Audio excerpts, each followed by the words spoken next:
Imagine turning from a worthless old man into a powerful hero whom everyone wishes to approach. Did you imagine it, my friend? Alright, let's begin. Our story starts with Ryoma, a miserable employee working in a soul-draining company. The manager constantly overloaded him with tasks, ignored the rest of the employees, and poured all the insults and humiliation on him alone. Yet Ryoma remained silent, never defending himself, and continued to endure this humiliation until he died. But after that, the young man discovered that he had been transported to another world. There, he found 3 mages with strange appearances who didn't seem to be from Earth, and he learned from them that he had died. Why did he die, my friend? Because while he was sleeping, he sneezed 4 powerful sneezes, which caused his brain to rupture, and his blood vessels exploded, leading him to pass away. And of course, when Ryoma found out he had died because of a sneeze, he went insane. He said to himself, "I spent my whole life enduring humiliation and beatings since I was a child. Even my boss at work showed no mercy. One day he even hit me on the head with a bottle. And still, I endured it all, only to die from a sneeze? What a humiliating death." But never mind. He calmed himself afterward, remembering the saying, "Causes may differ, but death is one." After that, he learned from the 3 mages that they would transfer him to a magical world, but he wouldn't go there as Ryoma, the 35-year-old employee. Instead, he would be reincarnated as an 8-year-old boy.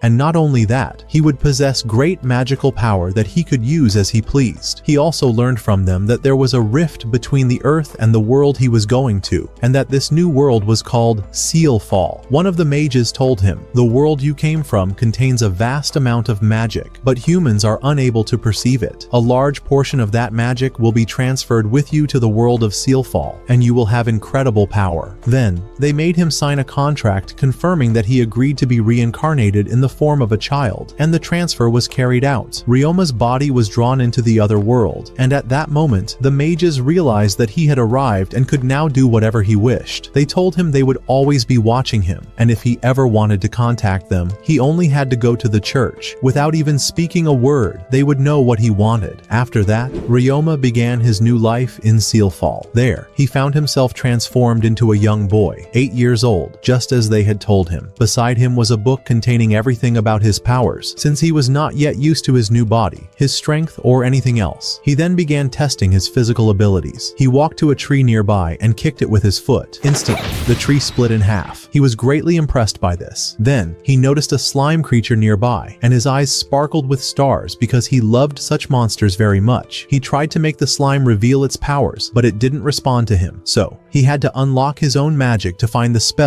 that would allow him to control the creature. But the book was filled with so many spells that he didn't know where to start. He threw all the books aside and did a quick meditation, and then the magic was summoned, and he succeeded in controlling the slime. He walked with it and decided to live in the Jana forest. Naturally, he was very happy because he would now live freely, with no annoying boss to ruin his peace. He also decided to gather as many slimes as possible to live with him and follow all his commands. And indeed, after 3 years, we see Ryoma waking up in his house, located inside a cave in the Jana forest. He was living with 1,000 slimes, each group having a specific form and function. For example, there were slimes that ate larvae and produced extremely strong thread that Ryoma used for hunting. Another type was acidic slime that could melt anything, bones, metal, anything in its way. The poisonous slime only consumed toxic herbs and produced a very potent poison. Another type sterilized anything it came across, as it fed on germs, and the last type loved eating garbage and turned it into agricultural fertilizer. One day, Ryoma went out into the forest to hunt. He knew that he might encounter monsters or ogres, but he was used to facing and defeating them with ease. However, this time, instead of finding an animal to hunt or a monster to fight, he found a group of knights with an injured companion named Hughes, whose wound looked very severe. The healer with them, named Camille, was unable to treat him using magic, and it seemed that the man was on the verge of death before their eyes. When Ryoma saw what had happened, he approached them to try and treat the injured man. However, the knights were afraid of him and raised their swords to stop him, but our hero didn't even flinch. He calmly offered them a potion he had crafted himself and said, "Give him some of this medicine, and I guarantee he'll be fine." His voice was weak, as he hadn't spoken to a human being in 3 years, but the boy quickly regained control of the situation and told them, "Try this medicine. You won't regret it." The healer took the potion from him and tested it, and instantly realized that it was incredibly effective and would certainly help Hughes. Indeed, after Hughes drank it, he fell into a deep sleep.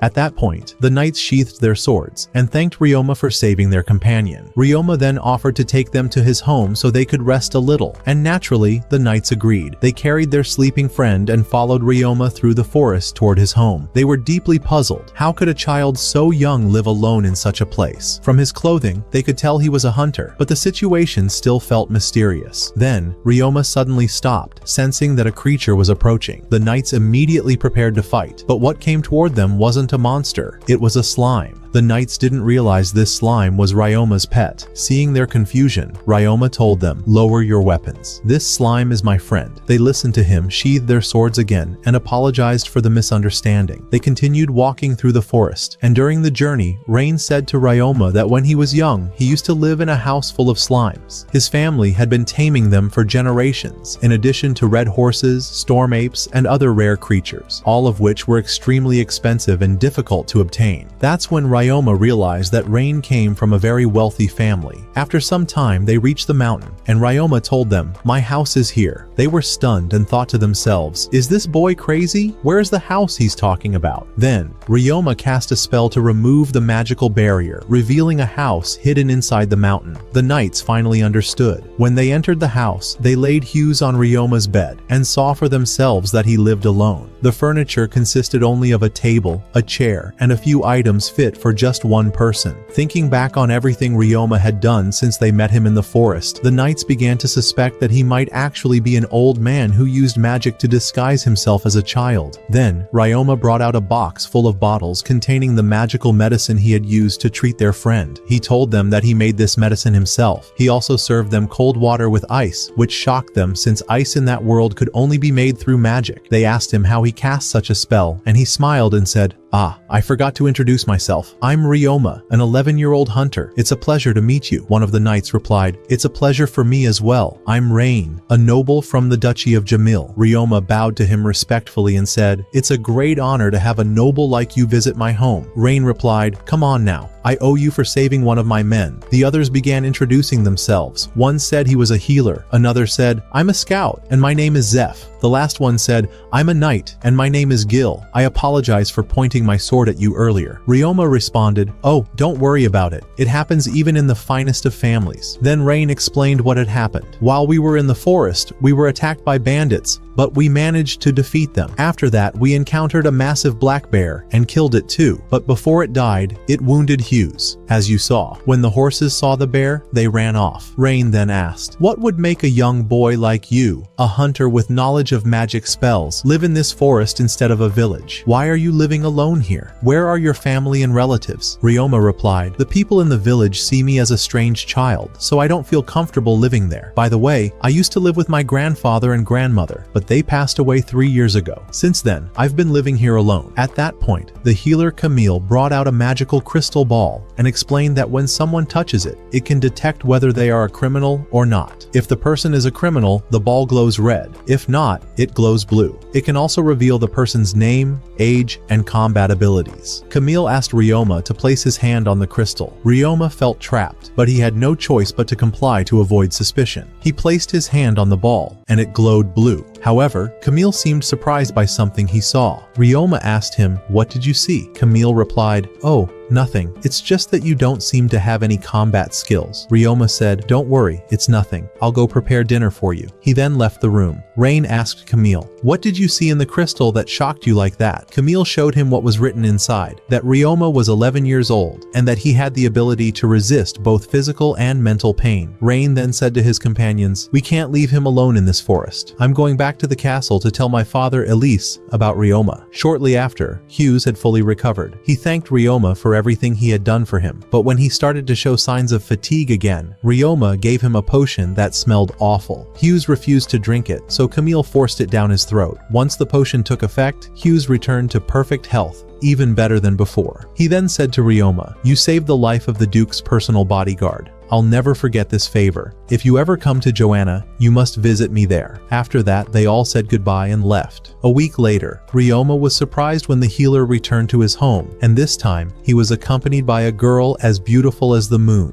and she was the same age as Ryoma. At the beginning, everyone started introducing themselves. The first was the elderly man, Jamil, who turned out to be Rain's father, and also the former Duke of the Kingdom. Then Elise, Rain's wife, introduced herself and thanked Ryoma for what he had done for her husband and his knights. Ryoma replied politely, "I only did what anyone should." At that moment, Rain introduced his daughter, Elia. Ryoma's face turned red with embarrassment, as it was the first time he had ever seen a girl his age. Not knowing how to escape the awkward situation, he said, "I would have liked to host you properly, but my house is humble and may not be fitting." Jamil laughed and replied, "Don't say that. It's more than enough that we came without even giving you notice." Then Jamil noticed the slime surrounding Ryoma and said in amazement, "What in the world? I've never seen this many slimes before. How did you manage to tame them all?" Rain, also surprised, asked, "Have their numbers increased since the last time?" Ryoma responded, "Yes, they've multiplied. Each one has split into two." Elia then asked, "Do they know their way to your home?" Ryoma replied, "Yes, I've trained them to memorize the route." Then Ryoma gave the slimes a command to expand.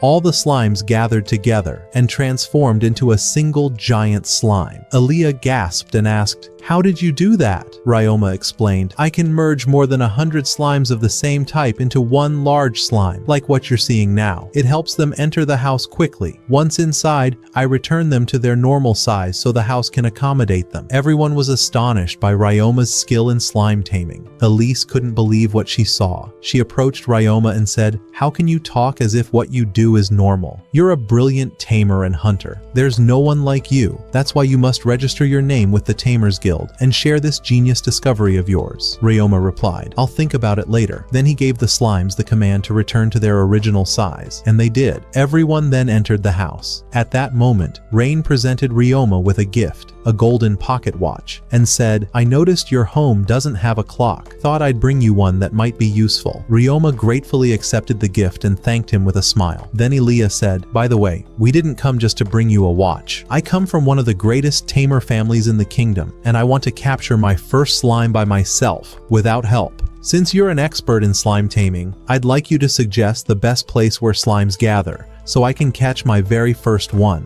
Ryoma pointed to a small lake on a hand-drawn map of the forest and said, "Slimes usually gather here to drink. If you go to that spot, you'll definitely be able to catch one." Elia replied, "Now I know the place, but I still haven't decided what kind of slime I want as my first pet. What do you recommend? I've never seen that white slime of yours before. What is it exactly?" Ryoma said, "Those brown slimes you see eat trash and waste. They remove anything with a bad smell and turn it into compost, which I use for farming." Elia began writing down everything Ryoma said so she wouldn't forget. She told him this was the first time she had ever heard of this slime type. Then Ryoma picked up a white slime and said, "This one is called a cleaning slime. It can clean and disinfect anything." He pulled out a cloth and told her, "This cloth was from a fight I had with a goblin in the forest. I defeated it." He then handed the cloth to the slime, and within moments, the slime cleaned it until it looked brand new, better than any washing machine in the world. To prove that cleaning slimes don't eat flesh unless ordered to, Ryoma dipped his hand inside it and nothing happened. With excitement, Elia said, "I've decided. My first slime will be this cute white cleaning slime, and I want you to teach me how to catch one." Ryoma's face turned red again and he said, "I can't teach a girl like you how to catch a slime." It was clear he was shy and reluctant, but all the men in the house gathered around him. When he explained how to catch a cleaning slime, their faces also turned red,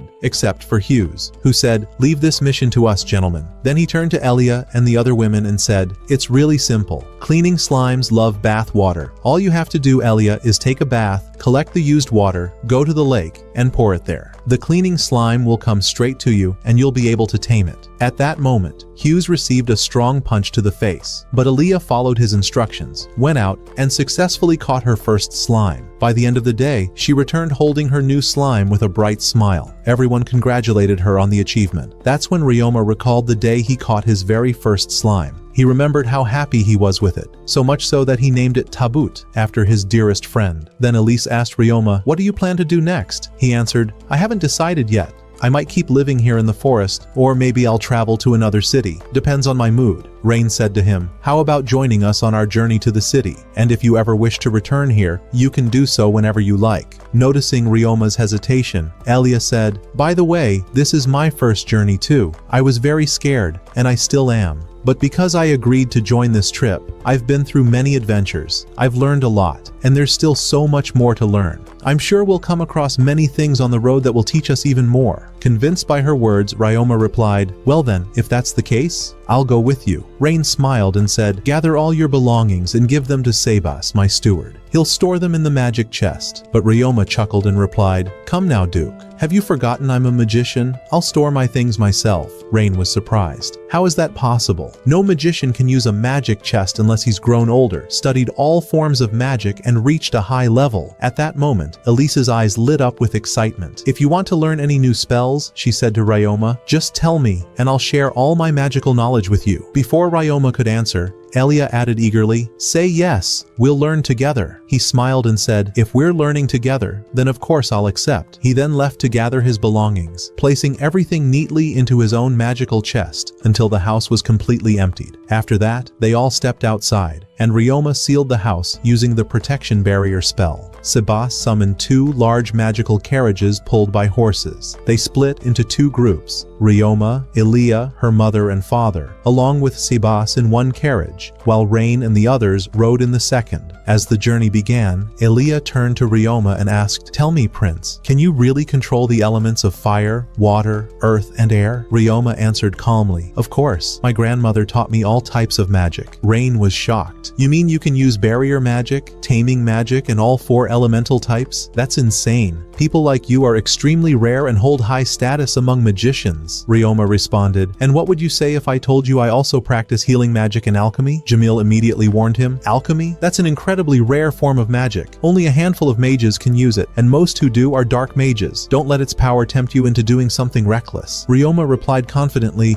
don't worry, Grandpa, I'm not like them. Honestly, I didn't even know alchemy was that rare, and in any case, I only use it for beneficial purposes. Then Ryoma thought to himself, these people are strange. Every time I mention something I can do, they act like it's some kind of miracle. I hope things don't get weirder from here. Things went smoothly until rain began to fall. Sebas pulled a blanket from his magical chest and handed it to Elise. Suddenly, the carriage came to a stop. Ryoma stepped outside, wearing a magical cloak he had crafted himself, using a special substance secreted by toxic slimes, which made the cloak waterproof. As he inspected the situation, Jamil whispered to his wife, imagine how much Ryoma could make if he sold that cloak to Sergei, the merchant who owns Morgan Trading Company. Meanwhile, Ryoma found the knights in disarray. A section of the mountain had collapsed, completely blocking the path. Ryoma stepped forward and said confidently, leave this to me. First, he cast a protection spell over everyone to shield them from the rain. Then, he used a powerful spell to lift the massive rocks blocking the road. It took the entire night, but when he finished, everyone thanked him sincerely. They continued their journey, and after 3 days, they arrived at the city of Jamiul. There, they checked into a hotel. As Ryoma entered his room and opened the window, he looked out onto the city's main street. We learned then that the city is well known for its mines, where laborers extract various minerals. However, production in recent times had declined significantly. That's why the Duke had come, to assess which mines would remain operational and which would be shut down. Since Ryoma didn't have an identification card, the Duke and his family took him to the church to receive what's known as a status element, similar to a personal ID. Upon arriving at the church, the clerk told him, take this item, place it in front of the crystal, and touch the crystal. Ryoma did as instructed. Suddenly he was transported to the place where he had once met the 3 mages who had sent him to the world of Salfel. Seeing them, he panicked. What's going on? Did I die again? They laughed and replied, no, you're not dead. We just missed you and thought we'd check in. Then they added, we're really impressed with your progress in this world, especially your house in the forest. But the best part? The bathroom is always spotless. Ryoma chuckled. Well, I can't take credit for that. All thanks goes to the cleaning slime. They then revealed a surprising truth. There never was a cleaning slime. or even a garbage-eating slime. You created those species yourself, evolving them from other slime types. But that wasn't the only surprise. Ryoma learned that many other humans had been transported to the world of Salfel, some of whom had become members of noble families. For example, there was a woman highly skilled in magic who established a school for training in spellcasting and monster taming. She eventually met one of the Duke's ancestors, fell in love, and married him. That's how Elia inherited her magical abilities from her earthborn grandmother. Ryoma was overwhelmed with joy to discover that Elia also had roots in the earthly world. When one of the mages saw the joy in Ryoma's eyes, he thought to himself, "Let me ruin this moment for him a little." Then suddenly threw him a remark saying, "There was another person before you who was transported from Earth to our world, but he used the magical power we granted him for evil. However, he eventually managed to control himself and return to the path of good magic." Then the mage added, addressing Ryoma, "Be very careful. The magical energy you possess will attract leaders from both the good and evil realms of magic. Stay vigilant." Ryoma confidently replied, "Don't worry about me. I'll know how to keep them in check." After that, Ryoma returned once more to the world of Selfil, received his status element card from the clerk, then headed to meet the Duke and his family, who had learned that he had completed the registration process. At that moment, Jamil jokingly said to him, "Now that you've become a fully equipped young man, I'd like to offer you some useful advice about the city." Ryoma smiled and replied, "Please do, Grandpa. We always learn from your experience." Jamil spoke in a serious tone. "You must be cautious. Your magical abilities far surpass those of other children your age, and this could lead many criminals to target you, either to learn magic from you or to exploit your powers for their own purposes. That's why you should avoid showing your abilities in front of ordinary people and refrain from attracting attention. I know it's difficult, but you must try. Better yet, you should register with one of the magic guilds." At that moment, Ryoma noticed that the young girl wanted to say something but was hesitant, so he said, "What's wrong? It seems like you want to ask me something but are too shy to say it." She replied timidly, "It's nothing. I just wanted to know, how much magical power do you have?" He answered, 198,000. She was astonished and said, "Can you really control all that power? We have many mages with far less magical energy than that, yet they still can't control their abilities." He asked her, "And you? How much magical power do you have?" She responded, 2,000, and still, I can't control it. He gently said, "That's all right. It's simple. Practice using it again and again, and you'll gradually gain control." She was impressed by the idea and asked, "Where did you get that idea from?" He replied playfully, "That's the difference in abilities, my dear." After that, they went to the Magic Guild, but the guild refused to accept Ryoma, as joining required summoning and controlling a magical beast. Ryoma, however, always had his beasts with him and never needed to summon them. So the Duke and his companions took him to the Adventurers Guild, where the guild master himself conducted Ryoma's test. The first test involved hitting stationary targets with arrows, and Ryoma succeeded with a single hit for each target. The guild master said, "Excellent. Now let's make it harder with moving targets." But that didn't faze Ryoma, as he struck every moving target with incredible precision. Then came the final test, where the master threw a dagger at him to test his reaction. Ryoma not only caught the dagger with his hand, but also threw it back at the master using a magical spell to summon a weapon and attacked him with it. The master laughed and said, "I was just testing you, kid. You passed with flying colors, all 3 tests." Afterward, the guild master handed him the Adventurers Guild membership card, categorizing him as a G-rank adventurer, the lowest rank. He said, "I'll have you start from the bottom of the ladder, so the other adventurers won't grow envious of you." Ryoma replied, "All right, no problem." Ryoma received his first mission, which was to clean houses and bathrooms. The next day, he went to his first assignment. When he knocked on the door, a well-groomed cat opened it. Her name was Maya, and she belonged to a race known as the Beastkin. This was Ryoma's first time seeing a cat. As soon as the door opened, a foul odor wafted from inside, making it hard for Ryoma to breathe,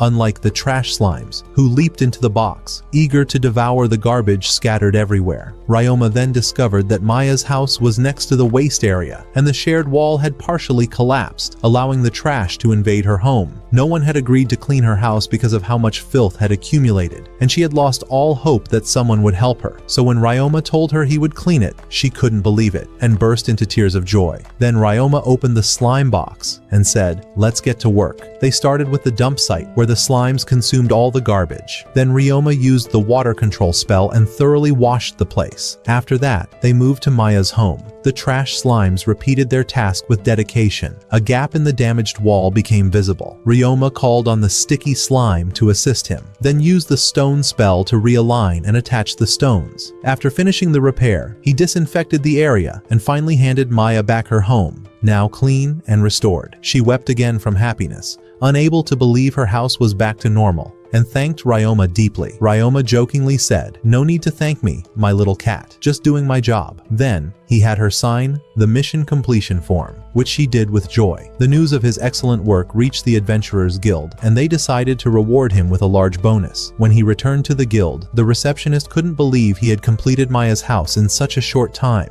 She handed him a bag full of money. He asked in surprise, "What is all this? That's a huge amount." She replied, "It was Maya. She asked us to double your pay." After that, the guildmaster called him in for something important. When they sat down, Ryoma said, "I know what it is. Cleaning the public restrooms, right?" The master laughed and said, "Exactly. But be careful. This is a task requested directly by the government." He explained that the government used to pay poor villagers wages to clean public toilets, but the minister ordered the budget cut due to a national crisis, as the mines were no longer operating as before. Ryoma said, "I know that. But what happened to the villagers is unjust. I don't think the Duke would ever approve of such a thing. I'll report it to him myself." When he returned to the palace, he informed them of what had happened. The Duke grew furious and said, "How could this happen? There must be theft going on inside the ministry. I never stopped paying the wages of the villagers who clean the public toilets. The full payments are still being issued. An immediate investigation must be launched so we can catch that corrupt minister." He then asked Ryoma to temporarily take on the task of cleaning the public toilets until the issue could be resolved. Ryoma agreed, of course. Afterward, the young man went to the public restroom area, and as soon as he opened the door to the first bathroom, he was struck by a horrible stench. He and the slimes immediately began cleaning. Since the slimes consumed a large amount of waste, each one split into two,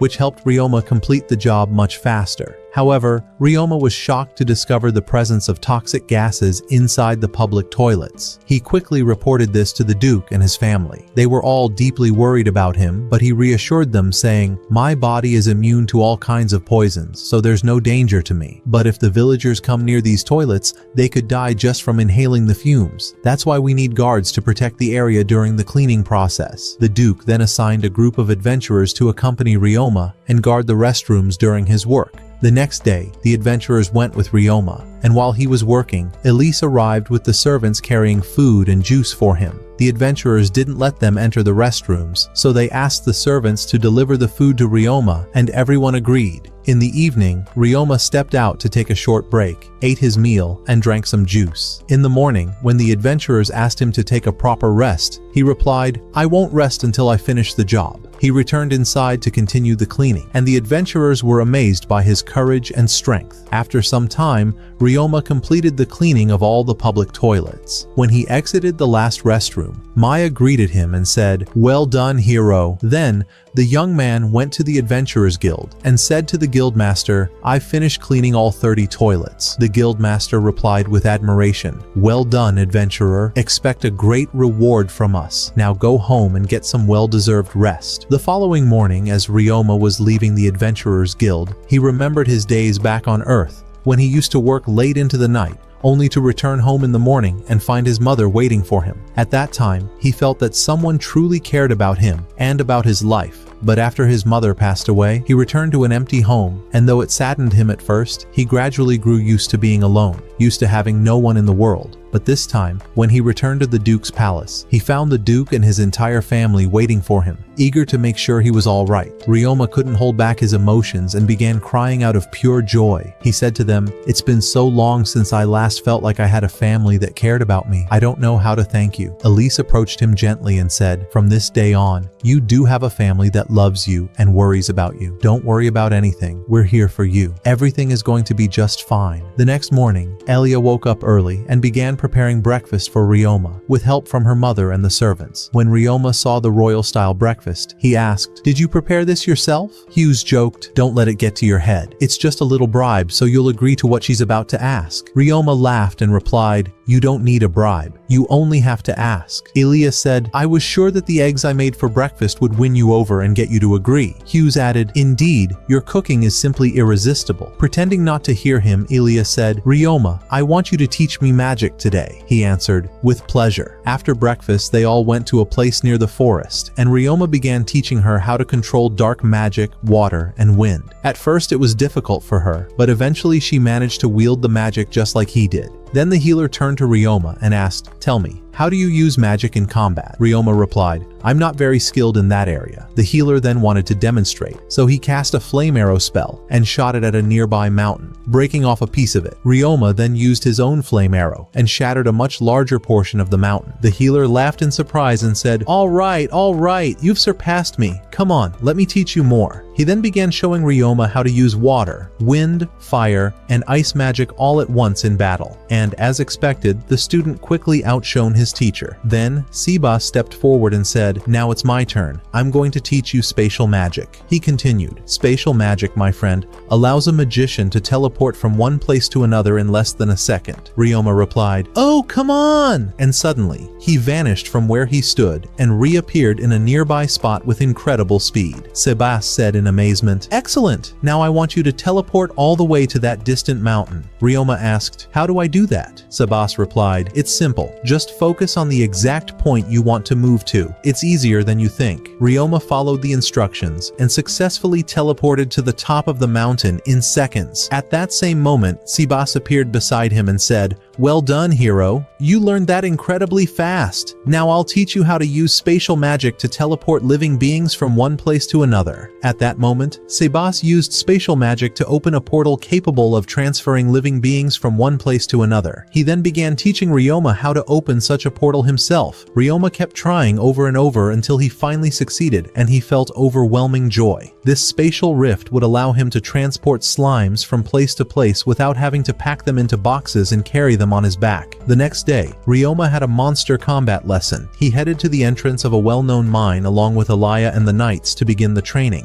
Elia appeared slightly nervous, as it was her first time fighting real monsters. The Duke and her grandfather encouraged and reassured her. They all entered the mine, and after walking a short distance inside, one of the scouting knights said, "Wait, there's a monster nearby." Everyone stopped, and suddenly, a mantis monster appeared. The scout explained that this creature was especially dangerous because it was never alone. There were usually at least 30 more of its kind nearby within the mine, but Elia gathered her courage and said firmly, "Leave this one to me." She launched a fire arrow at it, but it had no effect. She then fired another arrow directly at its head, and this time she struck it down. Everyone praised her bravery. Soon, more monsters appeared, and Ryoma eliminated them all with a single strike. His garbage slimes then devoured the fallen monster's remains. At that moment, Elia spotted a metallic slime. She trapped it using an ice spell, then gifted it to Ryoma as a token of gratitude for teaching her how to control magic through fun and games. When they exited the mine, the Duke and grandfather congratulated Elia on catching her first monster. Meanwhile, Ryoma noticed a red shimmer in the sand near the mine's entrance. Using alchemy magic, he extracted metal from the sand, revealing a stunning iron ingot. Everyone around him was impressed. They summoned the merchant, Sergei, to inspect it. Upon seeing the ingot, Sergei gasped in amazement. "My goodness, I've never seen an ingot this beautiful before. The one who made this must be an extremely skilled alchemist." Jamil responded with a smile. "Indeed, it was Ryoma, the young man standing right in front of you." Sergei said, "I'd like to buy it. Name your price." Jamil replied warmly, "We agree to sell it, and all proceeds will go to Ryoma. We don't need the money." Ryoma could hardly believe it. He was overjoyed. Then the Duke turned to Sergei and warned, "Don't tell anyone that the alchemist who crafted this ingot is an 11-year-old boy. Someone might try to kidnap him." Sergei nodded quickly and said, "You have my word." The next day, Ryoma attended a meeting with the head of the Adventurers Guild and several members. The guildmaster informed them that all individuals who had stolen from the national treasury had been fired and arrested. He then explained their next mission: to track and eliminate the monsters within the northern mine. He reassured them that the creatures were relatively small, but warned there might be unexpected threats inside, so they should remain alert. Before heading out, Ryoma brought poison and acid close to the metallic slime to test its reactions. The slime was visibly terrified. Being made of metal, it was especially vulnerable to acid and toxins. Ryoma gently picked it up and comforted it, later playing ball with Alaya using the slime as a toy. Then they heard the adventurers calling Ryoma for the monster hunt. He joined them and headed to the mine, where they were greeted by the guildmaster and his secretary. The secretary said, "The monsters you're likely to encounter inside are either mantises, bats, or rats." The guildmaster added, "These are simple beasts and can be defeated easily, but beware, they usually appear in groups. Still, I'm confident that as brave adventurers, you'll succeed." The group ventured into the mine. After a short walk, one of the adventurers turned to Ryoma jokingly and said, "You've been promoted to rank F in just 2 days." Ryoma laughed and replied, "Do you think cleaning 30 toilets was easy? That nearly broke me." The adventurer replied, "Then go slay some monsters too. You might get another promotion." Just then, the cat-eared adventurer interrupted and asked Ryoma, "By the way,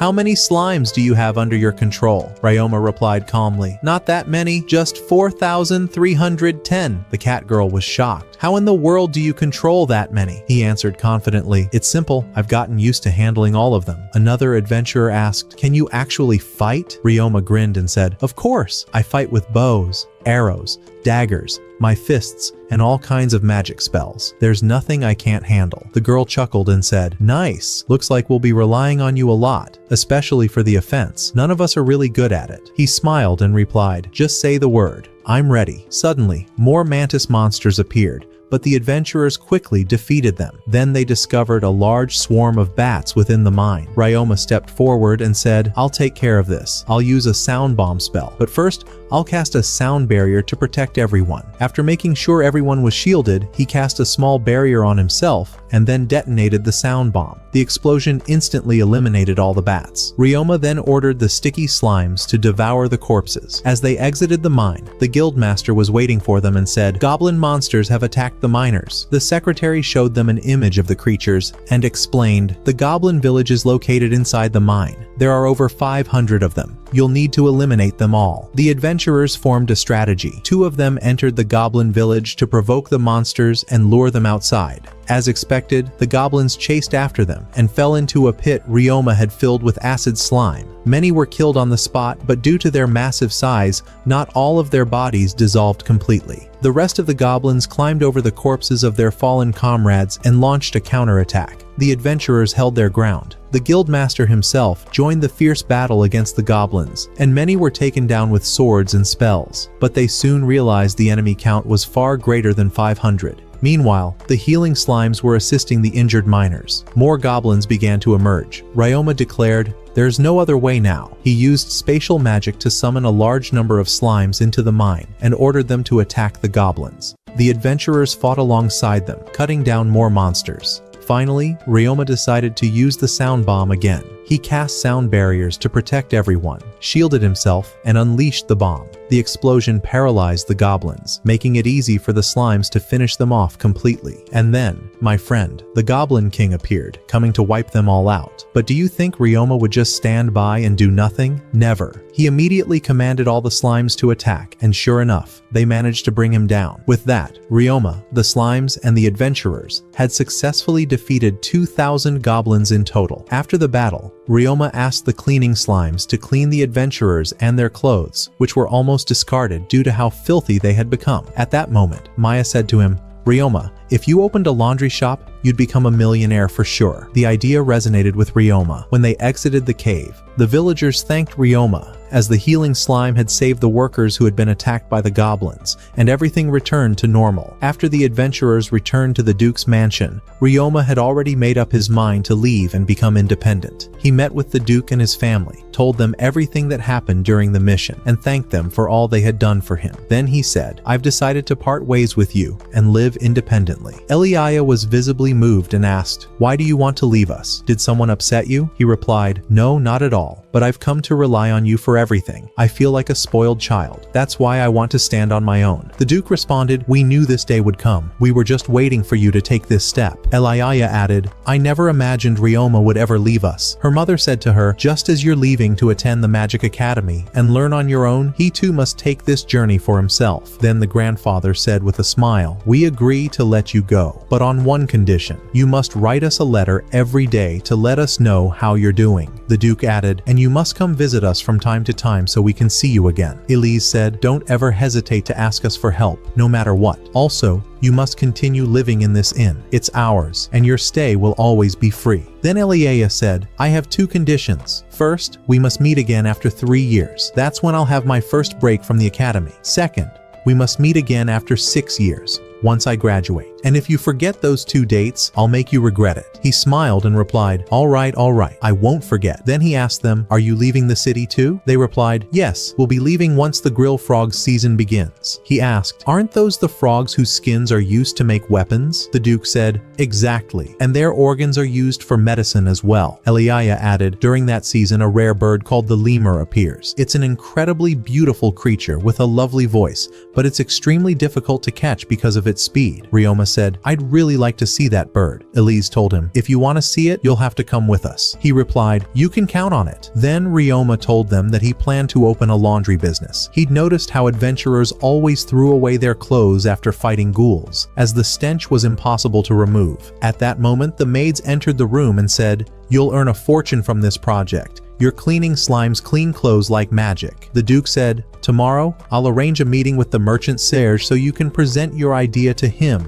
and hear what he thinks." The next day, they went to see Serge. When he saw how clean the clothes were thanks to the slime, he said in amazement, "This is incredible, Ryoma. I'm totally on board with your idea, and I'll support you. But first, you need to register with the Merchants Guild, so the big merchants don't trouble you." And so they all went to the guild, where they met the guild master. She agreed to enroll Ryoma, gave him his membership card, and also offered to sell him a great property to use for his laundry business. The next day, Ryoma went with Serge and Eliaya to check out the location. Serge told him, "This place used to be a grand hotel, but it burned down. Ever since, no one's been interested in buying it." Ryoma looked at the map and said, "This location is perfect. It's near a residential area and the Adventurers Guild. I'll take it." Serge laughed and said, "Great, I'll bring the workers tomorrow to start renovations. And don't forget my commission, boss." The following day, Ryoma began preparing the place with his slimes. Even the knights helped, laying tiles and cleaning up the storefront. When Eliaya told him, "Take a break,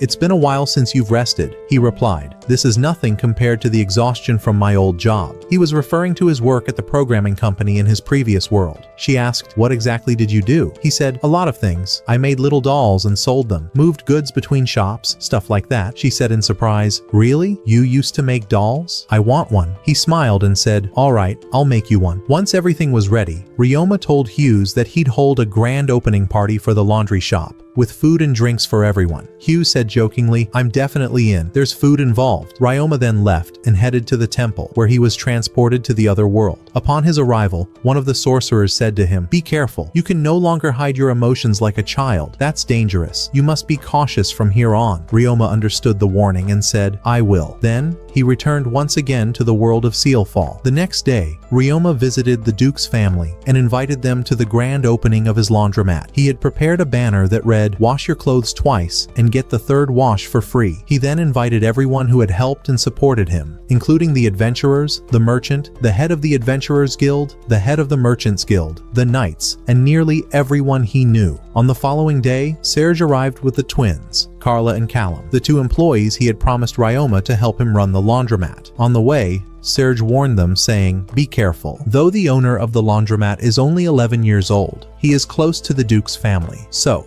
if you make any mistake with him, the consequences will be dire for all of us." At that same moment, Ryoma was with Elia and Arone, preparing food and drinks for the guests. Once they finished, Serge arrived with the new employees. Ryoma welcomed them warmly, and when Serge introduced them, he said, "These twins worked with me at one of my company's branches." Carla was the branch manager, and Callum served as her deputy. Ryoma greeted them and introduced himself, then began explaining how the laundromat operated. He showed them the bags customers would purchase to put their laundry in, then pointed to a special window where the laundry would be thrown down to the room below, where the cleaning slimes resided. He took them there and demonstrated how the slimes washed the clothes. Afterward, the metal slime would receive the garments and iron them, followed by the adhesive slime, which arranged them neatly in their designated places. Everything was meticulously organized. He then took them upstairs and informed them that the upper floor was restricted to staff only. He showed them the manager's office, the guest reception room, the kitchen, and all the essential facilities.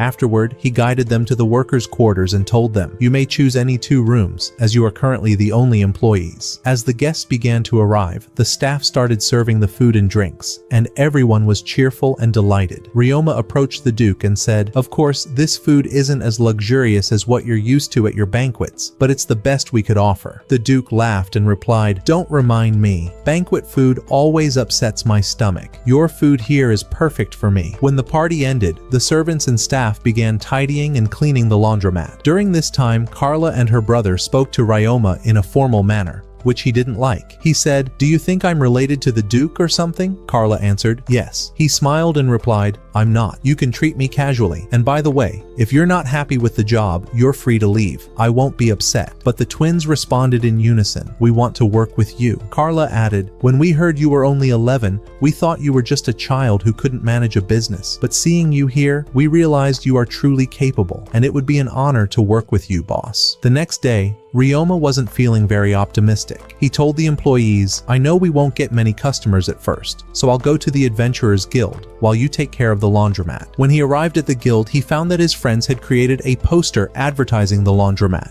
and hung it on the wall for everyone to see. He thanked them sincerely, then selected a new cleaning mission. After completing his mission and returning to the laundromat, he was surprised to see an overwhelming number of customers, so many that they blocked the entrance. He used his spatial movement skill to enter and help the employees with their tasks. By the end of the day, everyone was exhausted, and Ryoma thanked them, saying, "I'll hire more staff so the workload is divided, and you can all get more rest." He went to the Merchants Guild and asked the head to send him more employees, as the project was succeeding and the workload was increasing. She replied, "Consider it done. Just tell me what you need." He then visited the Duke and told him everything that had happened. The Duke advised him to visit the Royal Guards, as they constantly needed their clothes and armor cleaned. Working with them would provide a stable income. Ryoma promised to visit them soon. The Duke then noticed signs of fatigue on Ryoma and said, "You seem exhausted. You should rest so you can continue your work tomorrow." Indeed, Ryoma went to his room, and despite his exhaustion, he felt immense joy. His project had succeeded, and he was surrounded by people who cared for him. The next day, even more customers came. When one lady noticed that her clothes looked clean and brand new,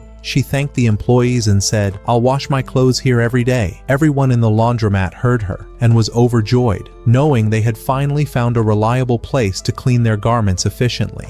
Once Ryoma was assured that everything was running smoothly, he returned to the Merchants Guild. There, the head had already gathered a group of job applicants for him. Upon seeing him, they began whispering, thinking he was the head's grandson or a relative. Ryoma smiled and said, "I'm the owner of the laundromat, and I'm 11 years old. I've come to choose who among you is fit to work with us." He explained that the job did not require much physical effort, so women could apply as well. However, he warned them that those who feared monsters could not work there, as they would have to interact with slimes. Most of them grew scared and left, except for a man and a young girl, who seemed to be strangers to the city. Ryoma noticed that the man's cane concealed a sword, and the girl's hair clip was also a weapon. However, he pretended not to notice and asked them what conditions they had for accepting the job. The man replied, "My name is Phi, and this is my daughter Ling. She doesn't resemble me because she inherited her beauty from her mother." He then showed Ryoma his broken leg and added, "Even so, I can still work." Ryoma replied, "Don't worry, it's a simple matter. I have a healing slime that can easily treat your leg." They then spoke about housing, and the man explained that they were poor and couldn't afford to rent an apartment. Ryoma told them, "That's solved too. I have lodging available for workers and staff." He then asked, "What's the story behind the weapons you're carrying?" They were surprised he had figured them out. Phi said, "I didn't expect you to be so perceptive. Since you know, I'll tell you the truth. We used to be hired assassins, but we left that life after our leader died. We managed to escape from our country before the regime there could kill us, and we arrived here with nothing. No money, no possessions." Ryoma turned to the head of the guild and asked, "Did you know they were former assassins?" She replied, "Yes, but don't worry. They're good people, and I vouch for them with my life. Ryoma then said to them, I wish to benefit from your experience, and would like to appoint you as guards for the laundry. The employees immediately agreed, and he took them there. Upon arrival, they were surprised to find the laundry packed with customers. Ling said in astonishment, Are you sure you just opened 2 days ago? The place is full of people. This is really encouraging. He laughed and said, It's Thursday today, don't jinx it, my lady. Then Ryoma introduced them to the staff, turned to Faye, and said, You'll be in charge of receiving customers. Faye approached the cashier with a smile. Ryoma then said to Ling, Enter the slime room and receive the clean clothes from them. Without saying a word, she went into the slime room. When she saw how they worked, she was deeply impressed and started taking the clean clothes from them and handing them to Carla. At the end of the day, Ryoma thanked everyone and asked Carla to prepare the account summary. He then took Faye and his daughter to the second floor, where he asked one of his slimes to heal Faye's broken leg. Faye could hardly believe he could stand again and thanked Ryoma sincerely. After that, Ryoma showed them the rooms they would stay in, and they were very impressed by how clean and beautiful they were. When they returned to Carla and her brother, Carla handed the account sheet to Ryoma. He said, We earned more today than we did in the past 2 days combined. She replied, You should invest in this success and open a new branch in another city. He said, It's still too early for that. It's only been 2 days since we opened. Then Ryoma told them that Faye and his daughter had military backgrounds, and for that reason, they would be working in security. The next day, Ryoma met with Elia and told her everything that had happened, that the project had succeeded, and that he had hired new staff to help him. She said, Now I'm relieved. I've been busy learning new types of magic and couldn't assist you. Ryoma thanked her and returned to the laundry, which, as usual, was full of customers. He decided to reward the employees by baking pizza for them himself. He prepared the food, and at the end of the day, they all sat together and ate.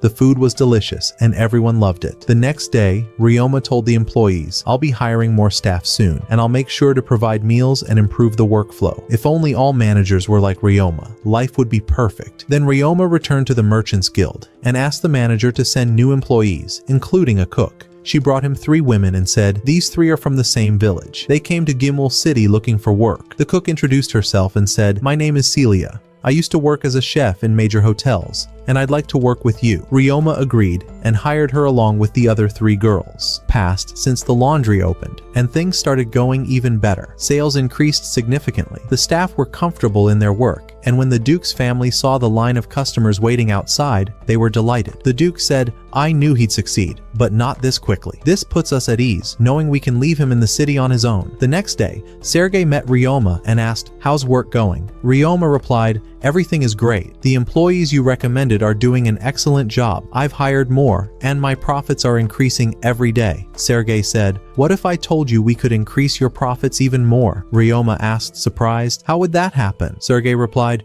You already supply our company with metal ingots and sticky slime threads that adventurers use. Now we want you to also supply us with waterproof fabric. As you know, the frog hunting season is near, and adventurers will be heading to the swamps. They'll need waterproof cloth. He continued, We need large quantities. You'll profit, and so will the company. Ryoma said, All right then, deal. That same night, Elia was with Ryoma and learned that he was producing the waterproof fabric in an abandoned cave. She said, I'll come with you tomorrow. The next day, Ryoma was working in the cave, and the sticky slime was doing the job. Elia said, I came with you today to practice the violin. Ryoma was surprised and said, I didn't know you played music. She replied, The birds I want to tame communicate through melodies, so I'm training to attract them and form a taming contract. When she began playing, Ryoma and the slime were captivated by her music. When she finished, he said, How about I make you that doll I promised? She happily replied, Of course, I'd love that. Ryoma then used his stone-shattering magic and sculpted a beautiful doll from stone that resembled Elia. She was deeply moved and thanked him. The next day, Ryoma made dolls resembling each member of the Duke's family. When they saw them, they were amazed. The Duke said to Elia, Take these figurines with you to school, so you won't feel lonely. She agreed happily, then said to Ryoma, Can you make a doll that looks like you? He said, Of course, I'll make one for you. Time passed quickly, and work in the laundry was running like clockwork. Ryoma continued visiting the cave, producing large amounts of waterproof cloth. At the same time, he trained with the slimes in combat. When he returned to the laundry, he discovered that sales had tripled because they had secured many cleaning contracts from blacksmiths, miners, and carpenters. He thanked thanked the employees because they were the reason for the increased income. Then he remembered that he hadn't given them any days off, so he said to them, "Choose. Either we close the laundry 1 day a week and everyone gets a break, or each of you gets a day off separately." The employees were touched by his words.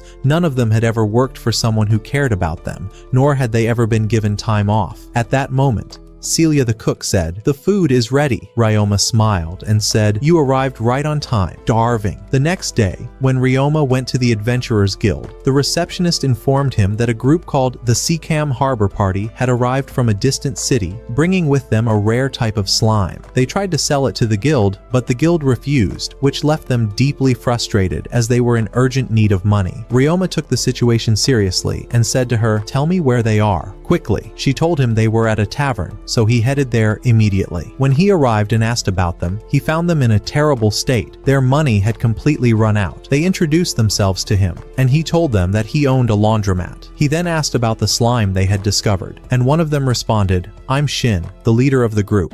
Please, ask anything you'd like." Ryoma replied, "It's a pleasure to meet you. Show me the slime you brought. If it's truly rare, I'll buy it from you." When they showed him the slime, it was red and resembled blood. Ryoma immediately said, "I'll take it." He gave them 2 gold coins. Shin couldn't believe his luck and thanked Ryoma profusely for his generosity. Ryoma then said to him, "The frog hunting season is almost here. I advise you to get a permit from the guild and go hunting. I hope to see you at my laundromat. I promise you'll be pleased with the service." After leaving them, Ryoma used space magic and teleported to an abandoned mine where he cast a bonding spell with the slime. The slime accepted the taming immediately, allowing Ryoma to learn its characteristics. It turned out to be a blood-sucking slime. To confirm, he placed the slime near an animal corpse. The slime entered the body and absorbed all the blood inside. Ryoma said to himself, "This slime will be incredibly useful in fighting monsters. It will be able to eliminate them and drain their blood." Ryoma then returned to managing his laundromat, which was running exceptionally well. He found time to craft the doll Aaliyah had requested from him, and he also completed all his Adventurers Guild assignments. One day, Aaliyah told him that her father and stepmother would be training tomorrow in monster taming, and she asked him to accompany her. He smiled and said, "Of course." The next day, Ryoma went with Aaliyah, her father, and her stepmother to the place where the training in taming magic was to be held. There, Elise asked the group, "Who among you brave ones can tell me what taming magic means?" Elia replied, "It's when a tamer and a beast form a partnership contract, making the beast submit to the tamer. A bond is then formed between them, allowing them to communicate and act together." Elise said, "Excellent. Your explanation is spot on. Now, let's move to the next level and learn shared perception magic." She added, "This magic allows you to see and feel everything your tamed beast perceives and vice versa, which makes it extremely helpful when facing danger." Reinhardt commented, "This type of magic isn't something just any tamer can use. It requires great experience." After that, Elise presented them with 2 bird-like creatures and said, "Today, you will practice shared perception magic with these birds." Indeed, both participants began to communicate with the birds, and the birds agreed to form a bond and be controlled. Elise said, "I want you to focus on the bond between you and the birds, to see what they see." As usual, Ryoma succeeded on the first try and was able to view everything from the bird's perspective. Afterward, they sat down to rest and drink tea. The Duke said to Ryoma, "I thought this kind of magic would be difficult for you, but it seems nothing stands in your way." Elise added, "Ryoma still has much to learn." She then told him that she was a tamer, capable of summoning her personal beast, and indeed, within moments, a giant white wolf appeared and sat at her feet. At first, Ryoma thought it was going to attack her and was ready to intervene, but Elise reassured him and said, "This wolf is called Laruk Fenrir, and he poses no threat." Ryoma said, "I thought Laruk Fenrir beasts were just legends, not real." She answered, "They're no myth. They are larger than regular wolves, resemble them in shape, and are skilled in using ice magic. And by the way, I've tamed 20 of them." Ryoma was deeply amazed and said, "Taming even one Laruk Fenrir beast is incredibly difficult." Elise continued, "Even I have tamed 100 mutant wolves before." Ryoma looked at himself and said, "And here I was, proud of raising my slimes. They're nothing compared to the beasts Elise has tamed." The Duke said to him, "Elise is a skilled tamer. Despite how hard it is to tame such creatures, she can handle taming many of them at once. Imagine, Ryoma, if your wife was better than you." Elise laughed and said, "But don't forget, you're unbeatable with a sword." Then she added, "What would you say if you knew that Jamil tames dragons? And the Duke too. He tames four-legged beasts, although he's modest and doesn't brag about it." She continued, "By the way, Jamil tames fewer than 20 beasts, but half of them are dragons." When Ryoma asked where they kept all those beasts, Jamil said, "We own a large estate where all the beasts are kept. It's guarded by dragons to prevent any escape." Elise said, "As for my beasts, they live on a small mountain suited to their size. That mountain contains rare medicinal herbs found nowhere else, which is why the wolves guard it from poachers." Ryoma was astonished by everything he had learned about their beasts. From that day on, he continued training in magic with Elise to further develop his skills without neglecting his business. He produced a large amount of waterproof fabric and sold it to Serge. Then he went to the Adventurers Guild, where Maya told him that the frog hunting season would begin in just 3 days. She said, "This is a great opportunity to catch frogs and sell them. It also makes for excellent training." At that moment, one of his companions said, "We need the protective mask you wore when cleaning public baths, and also clothing that won't get damaged by lake water." Ryoma told them, "Everything you need can be found at Coral Import Company. When you go there, ask for the merchant Serge and tell him I sent you. He'll treat you well." The next day, the Duke and his family were having tea with Ryoma, and Aaliyah was very excited because the day after tomorrow she would go to the lake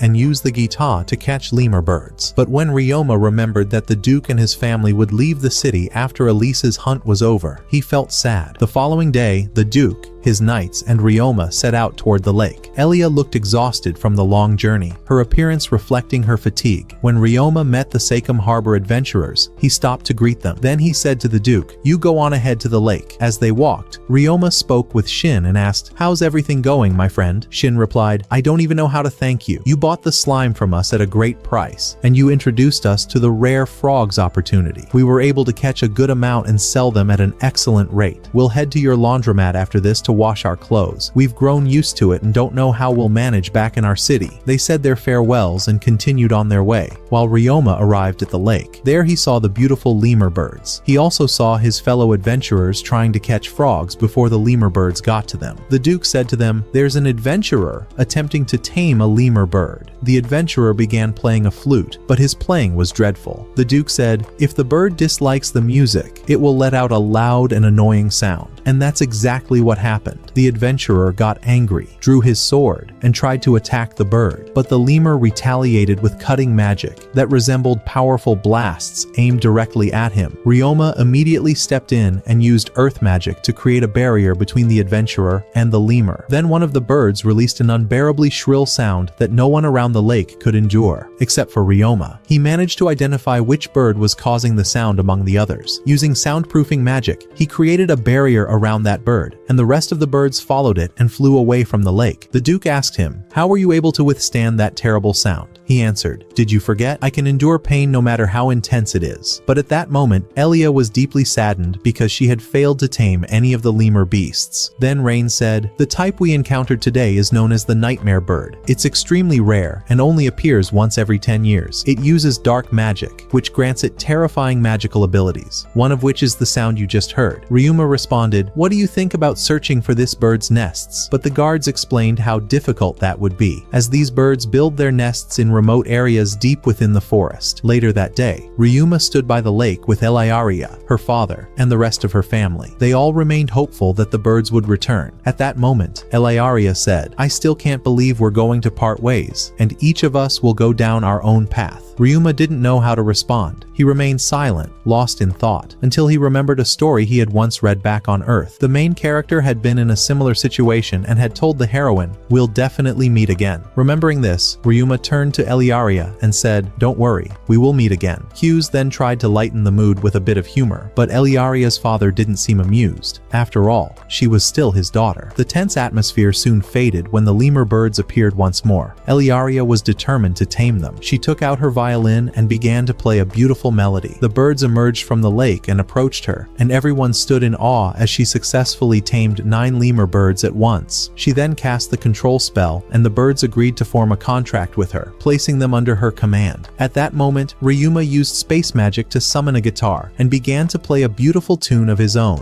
To everyone's surprise, a nightmare bird appeared, accompanied by a group of lemur birds. Eliaria quickly reminded Ryuma to form the magical contract with them as well. Once he succeeded in taming the birds, the adventurers and Eliaria's family congratulated him. Taming lemur birds was notoriously difficult, but Ryuma's talent had allowed him to control a large number of them. Then Eliaria noticed that one of the birds she had tamed looked slightly different from the others. It turned out to be a rare, evolved subspecies called a spectral lemur bird, capable of using white magic, the most powerful form of magic. When they returned home, a large celebration was held to honor Eliaria for taming her first magical creature. It was also a farewell party for Ryuma, as her family would be leaving the city the following day. Eliaria was deeply saddened by the thought of parting from Ryuma. She told him, "I never really had any friends. All the children around me were always afraid to get close, either because of my family's status or because of my magical powers." She continued, "When I was 5, I was playing with an older boy. At the time, I hadn't yet learned how to control my magic, and I accidentally froze him. My parents stepped in quickly and apologized to his family, and they accepted the apology. But the boy went and told all the other children that I did it on purpose. From that day on, they all feared me. No one ever tried to become my friend again." After she finished her story, she noticed a look of concern on Ryuma's face and asked, "Are you afraid of me too?" He replied, "I could never be afraid of you." She smiled and said, "And I'm not afraid of you either. That's why I want you to have this." She pulled out an elegant box. Inside,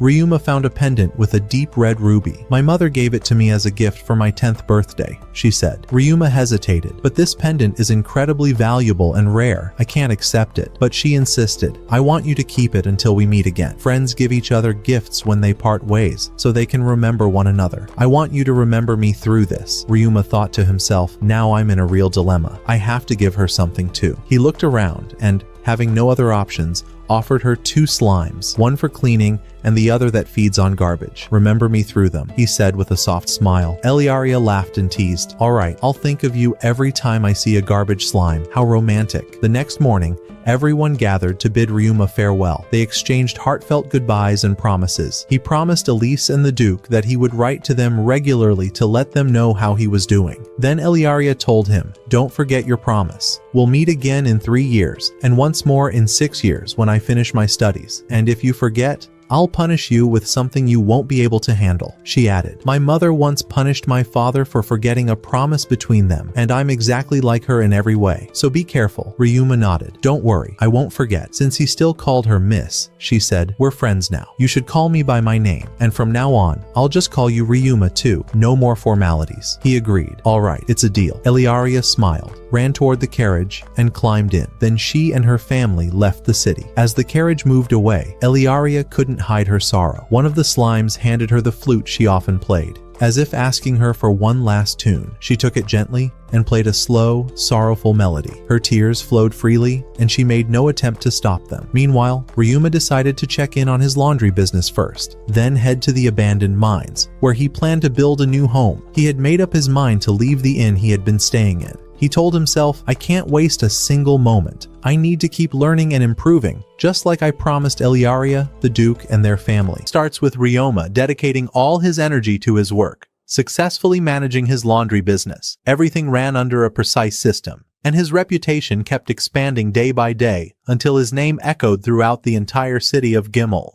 Over time, he became known as the best in the field. Anyone seeking clean and reliable service would go to him without hesitation. After that, he headed to his laundromat located deep within the bamboo forest, a quiet place he built himself and made operate in perfect harmony. He always checked on his employees, personally supervising the workflow and ensuring everything was running smoothly. The workers handled every detail with precision, while slime spread across every corner, performing cleaning and washing tasks efficiently without fatigue. Whenever they saw Ryoma, they gathered around him in greeting, and he returned their greetings before continuing his inspection.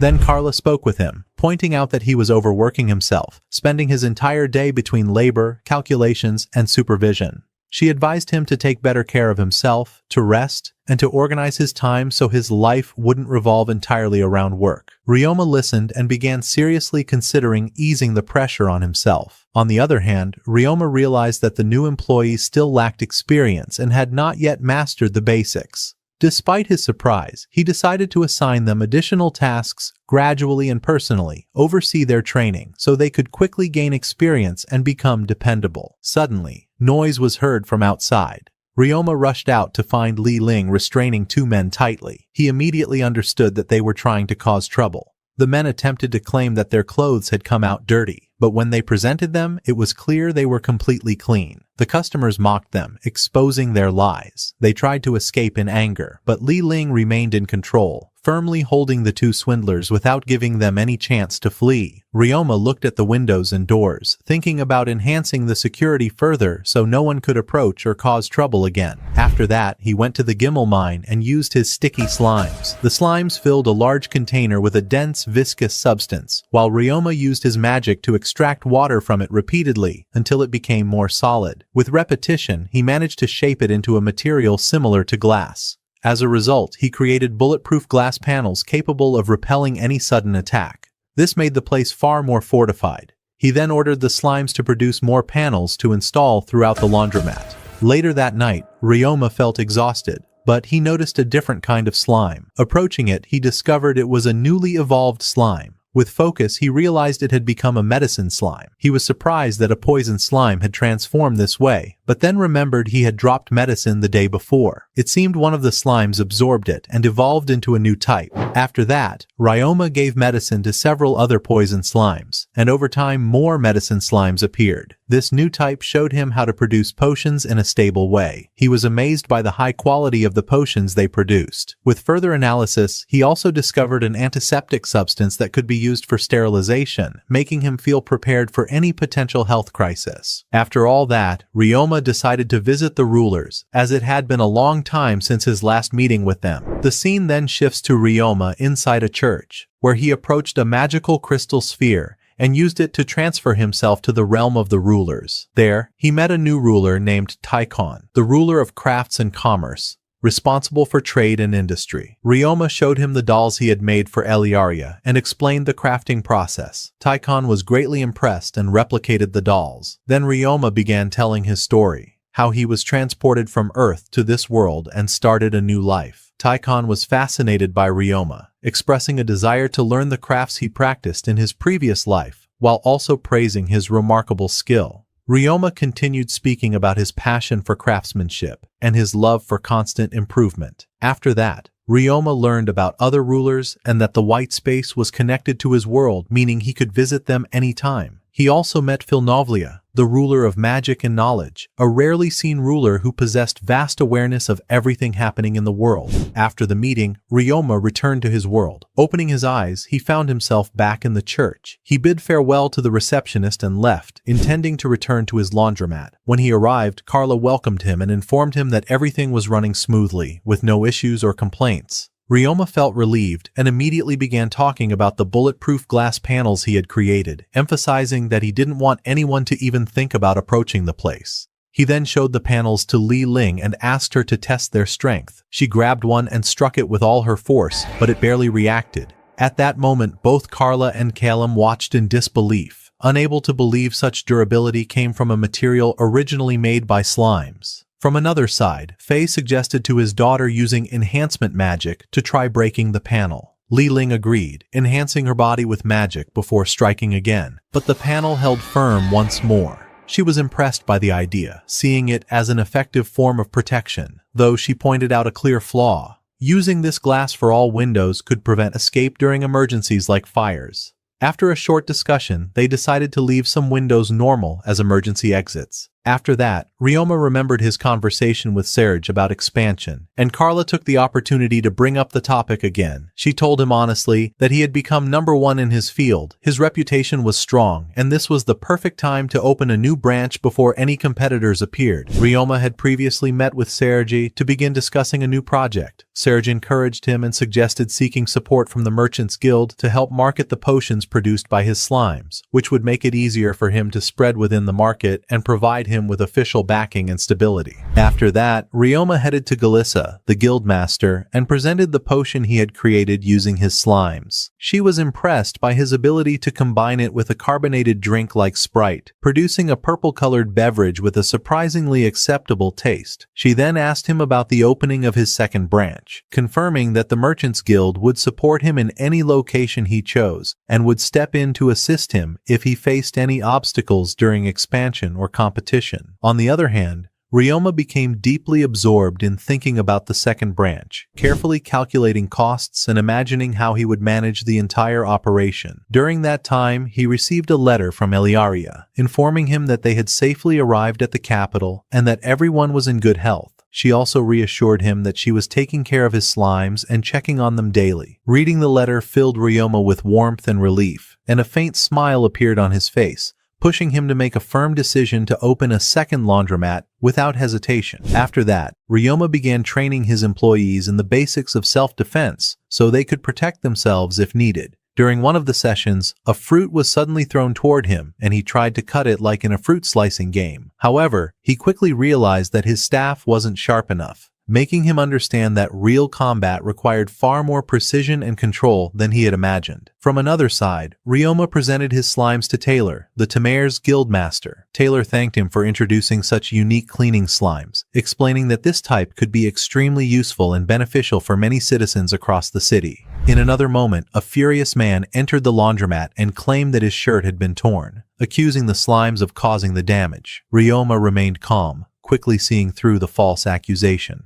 He summoned a cleaning slime in front of everyone and explained clearly that slimes had no claws or teeth, and their bodies were too soft to tear fabric. This logical explanation exposed the man's lie in front of the customers. As the situation escalated, the man suddenly rushed forward, attempting to attack Ryoma. However, Ryoma reacted instantly, moving with controlled speed and subduing him with ease, throwing him to the ground without causing any serious harm, ending the confrontation immediately. After that, the man was arrested, and Carla began to suspect that there might be a hidden group behind these incidents, sending people to create chaos. Although Ryoma felt concerned about his work and reputation, Carla reassured him, explaining that Calum was already investigating the matter to uncover the truth. Later, Ryoma met his friend Asagi after a long time and felt genuinely happy to see him again. His attention was drawn to the katana Asagi carried, a long Japanese sword with a sharp and elegant design. When he asked about it, Asagi explained that such swords were brought from the capital and were expensive due to their precise craftsmanship and high quality, though he personally obtained his from his family. When Asagi asked if he knew how to use a katana, Ryoma explained that his grandfather had taught him swordsmanship from a young age, training him in precision, control, and focus. Their conversation continued naturally until the afternoon, filled with mutual respect and shared interest. After that, Ryoma decided to forge his own katana to use as his primary weapon. He gathered iron, sand, and charcoal, attempting to shape the blade with his own hands. However, he lacked proper knowledge of forging techniques, temperature control, and how to manipulate the metal without breaking it. Despite repeated attempts, the results were not satisfying. During this, he remembered that he owned a spear and retrieved it from his magic storage. Although he was skilled in using it and could control it effectively in combat, he still wished to have a katana as his main weapon, especially because it was lighter and faster.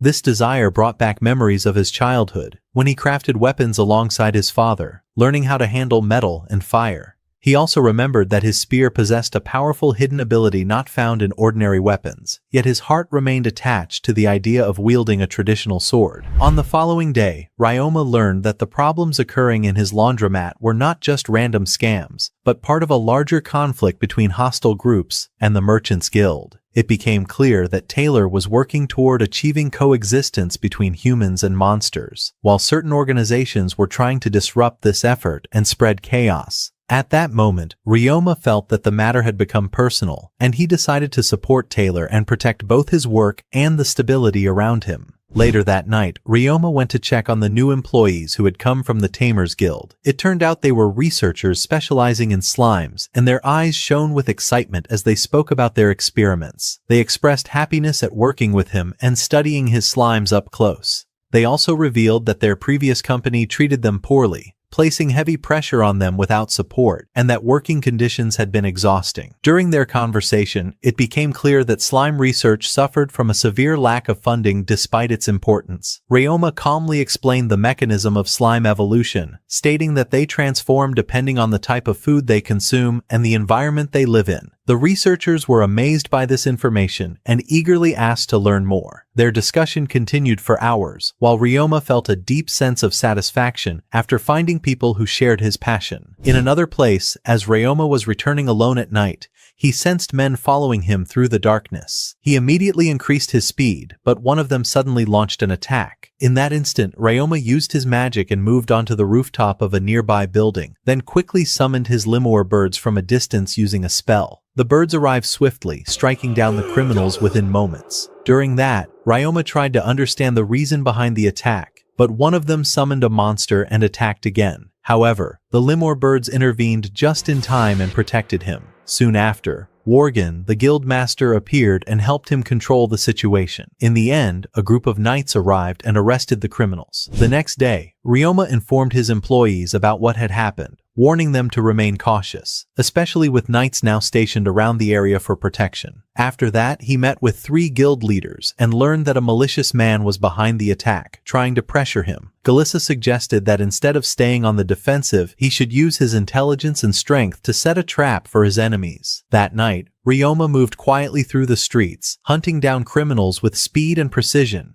He managed to capture many of them without leaving a trace, coordinating closely with the knights. After each encounter, he treated the injured thieves using his slimes. This idea came from Galissa, ensuring that the criminals would bear the cost of their own treatment and think twice before causing trouble again. From another side, Ryoma demonstrated remarkable skill in both planning and execution, earning a significant reward from one of the knights in recognition of his courage and assistance. In the following days, he returned to training the girls in self-defense to improve their skills. He also gained a new security guard for the laundromat, someone recommended by Jeff, who himself became a dedicated personal guard. After that, they gathered for lunch together. Ryoma was impressed by the taste of the fresh bread, and the atmosphere was filled with laughter and warmth. At that moment, he felt as if he was among a real family, not just co-workers. The next day, Carla showed him the laundromat's profits, which had increased significantly. The numbers exceeded expectations, and she explained that the 3 slime researchers had performed exceptionally well and contributed greatly to product development. Later, Ryoma met Galissa again, and she presented him with several suitable locations to purchase land and open his second branch. Together, they began evaluating these places based on customer flow and business activity. During this time, he received another letter from Eliaria, telling him she was preparing seriously for school and that her magic skills were gradually improving. She also thanked him again for teaching her the water magic spell, saying she could now use it with ease. Returning to the main matter, Ryoma was now fully prepared to open his second laundromat and began a new journey toward a different city with a clear plan and greater ambition.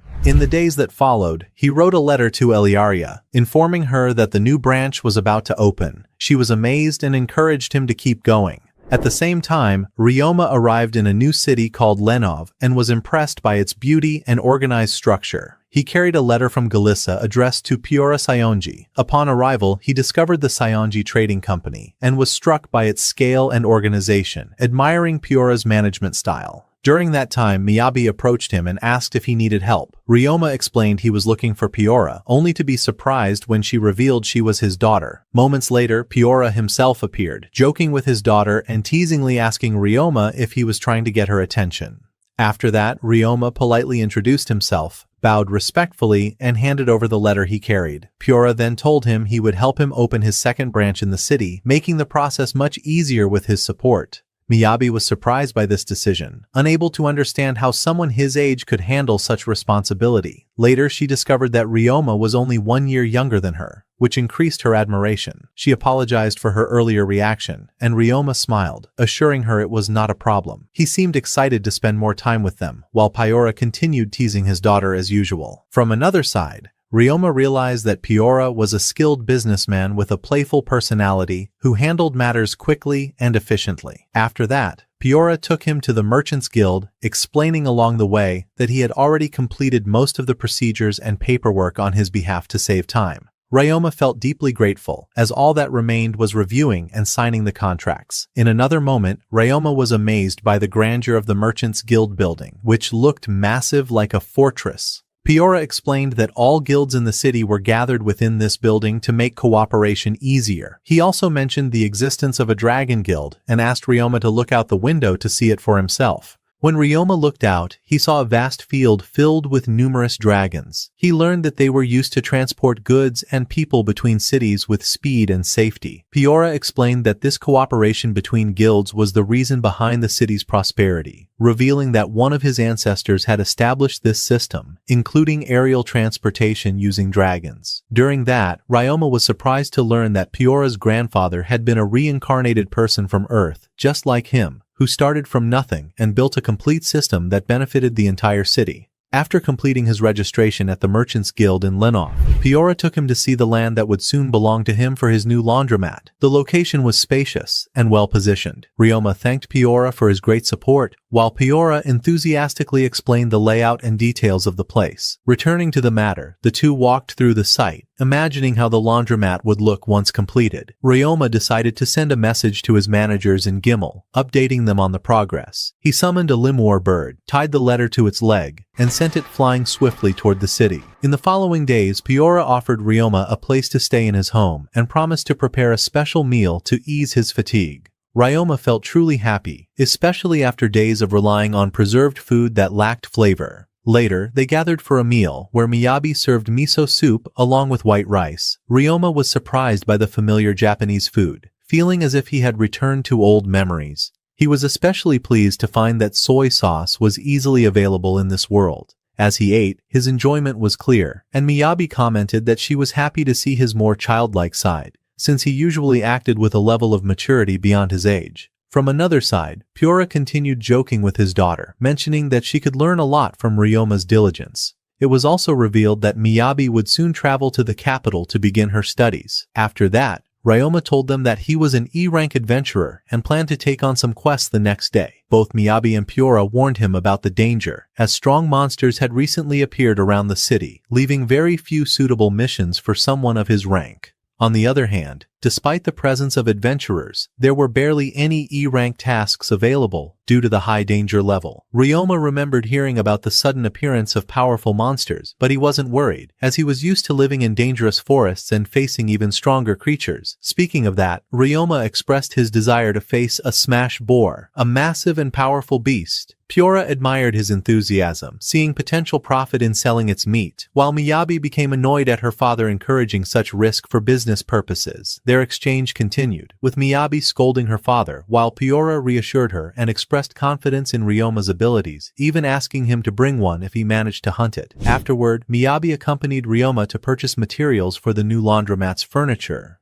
Elsewhere, Piora later went to inspect Ryoma's new property, only to be shocked by the sight of slimes actively working. Both he and Miyabi were amazed, unable to believe that slimes could build furniture and move wood with such precision. Later that afternoon, Ryoma headed out to complete some quests. Miyabi advised him to be careful and return early. Despite that, he felt slightly frustrated due to the lack of suitable missions. Returning to the matter, Ryoma decided to gather medicinal herbs to make use of his time. Suddenly, a limor bird belonging to Eliaria appeared before him, carrying a letter. She congratulated him on opening his second laundromat, telling him that she had spoken about him to her parents, and that they were proud of him and happy for his success, while also reminding him not to overwork himself. During that moment, a massive smash boar suddenly appeared, chasing two terrified adventurers as the ground shook beneath its weight. Ryoma immediately prepared himself, drawing his bow from his magic storage and firing arrows, but the beast barely reacted. Without hesitation, Ryoma decided to face it alone. He steadied himself,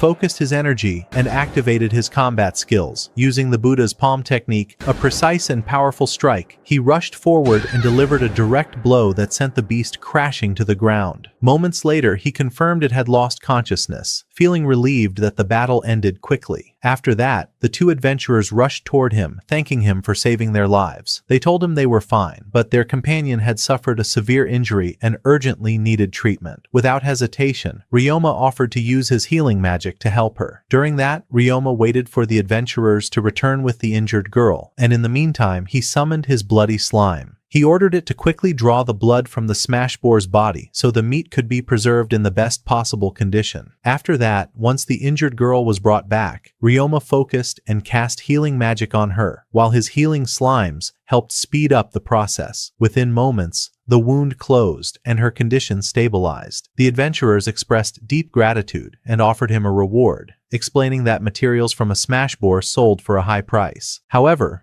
Ryoma refused to keep everything for himself and chose to divide the reward fairly among them. On the other hand, during their conversation, they discovered that he was only an E-rank adventurer, the rank for beginners, and they were stunned that someone of such a low rank had defeated a monster of that level alone. After that, they returned to the guild with the defeated beast to have it officially registered. Miyabi was upset by Ryoma's actions because he had ignored her warning and faced such danger alone, and she continued to look at him with concern. From another side, one of the adventurers' guild staff came to ask for the details of what had happened, but after hearing the full story, Ryoma was not punished, since it was clear that he had only been defending himself and other adventurers. Afterward, Ryoma agreed to sell all the meat to Piora. During the inspection, someone noticed that the meat was almost completely free of blood, so Ryoma explained that his bloody slime specialized in drawing blood with precision without ruining the meat. Piora was impressed by the idea and asked for the slime so he could make use of it as well, but Ryoma refused, explaining that he had only one and needed it for his own work. In the days that followed, Ryoma received the rewards for the quests he had completed. Then Piora came to him excitedly,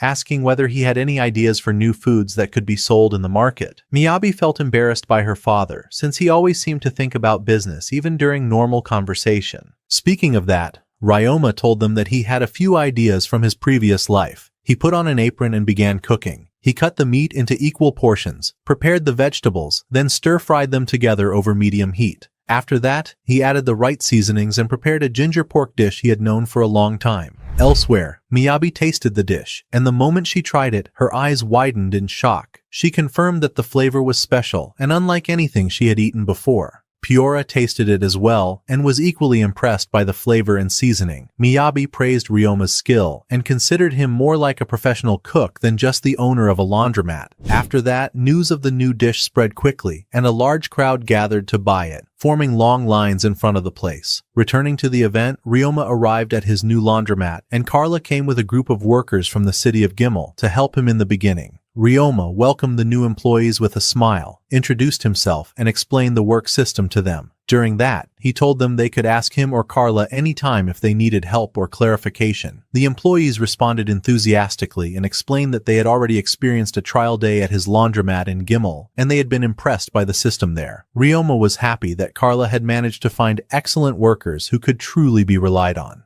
After that, he and his team began promoting the laundromat in the streets and markets, explaining to people the abilities of his bamboo slimes and how they helped with cleaning and drying quickly and efficiently. On the other hand, after several days, both Piora and Miyabi were impressed by Ryoma's diligence and focus in his work. Piora stated that Ryoma was a successful person in his field and would surely earn great wealth in the future. Looking at his new laundromat, Ryoma recalled memories of his previous life and compared them with his current reality, feeling happy that he had met kind people during his journey. After that, he officially opened the Bamboo Forest Laundry and sent a letter to the Jamil family informing them of the successful opening of the second branch, expressing his joy as his business continued to grow step by step. That evening, he thanked his employees one by one and wished them rest after a long day of work. The next morning, Ryoma gathered all the employees to speak with them. He told them of his intention to return to the city of Gimel, and it felt like a farewell. They assured him that they would continue working hard and take good care of the place, and they advised him to take care of himself as well. Miyabi also said goodbye to him and wished him more success.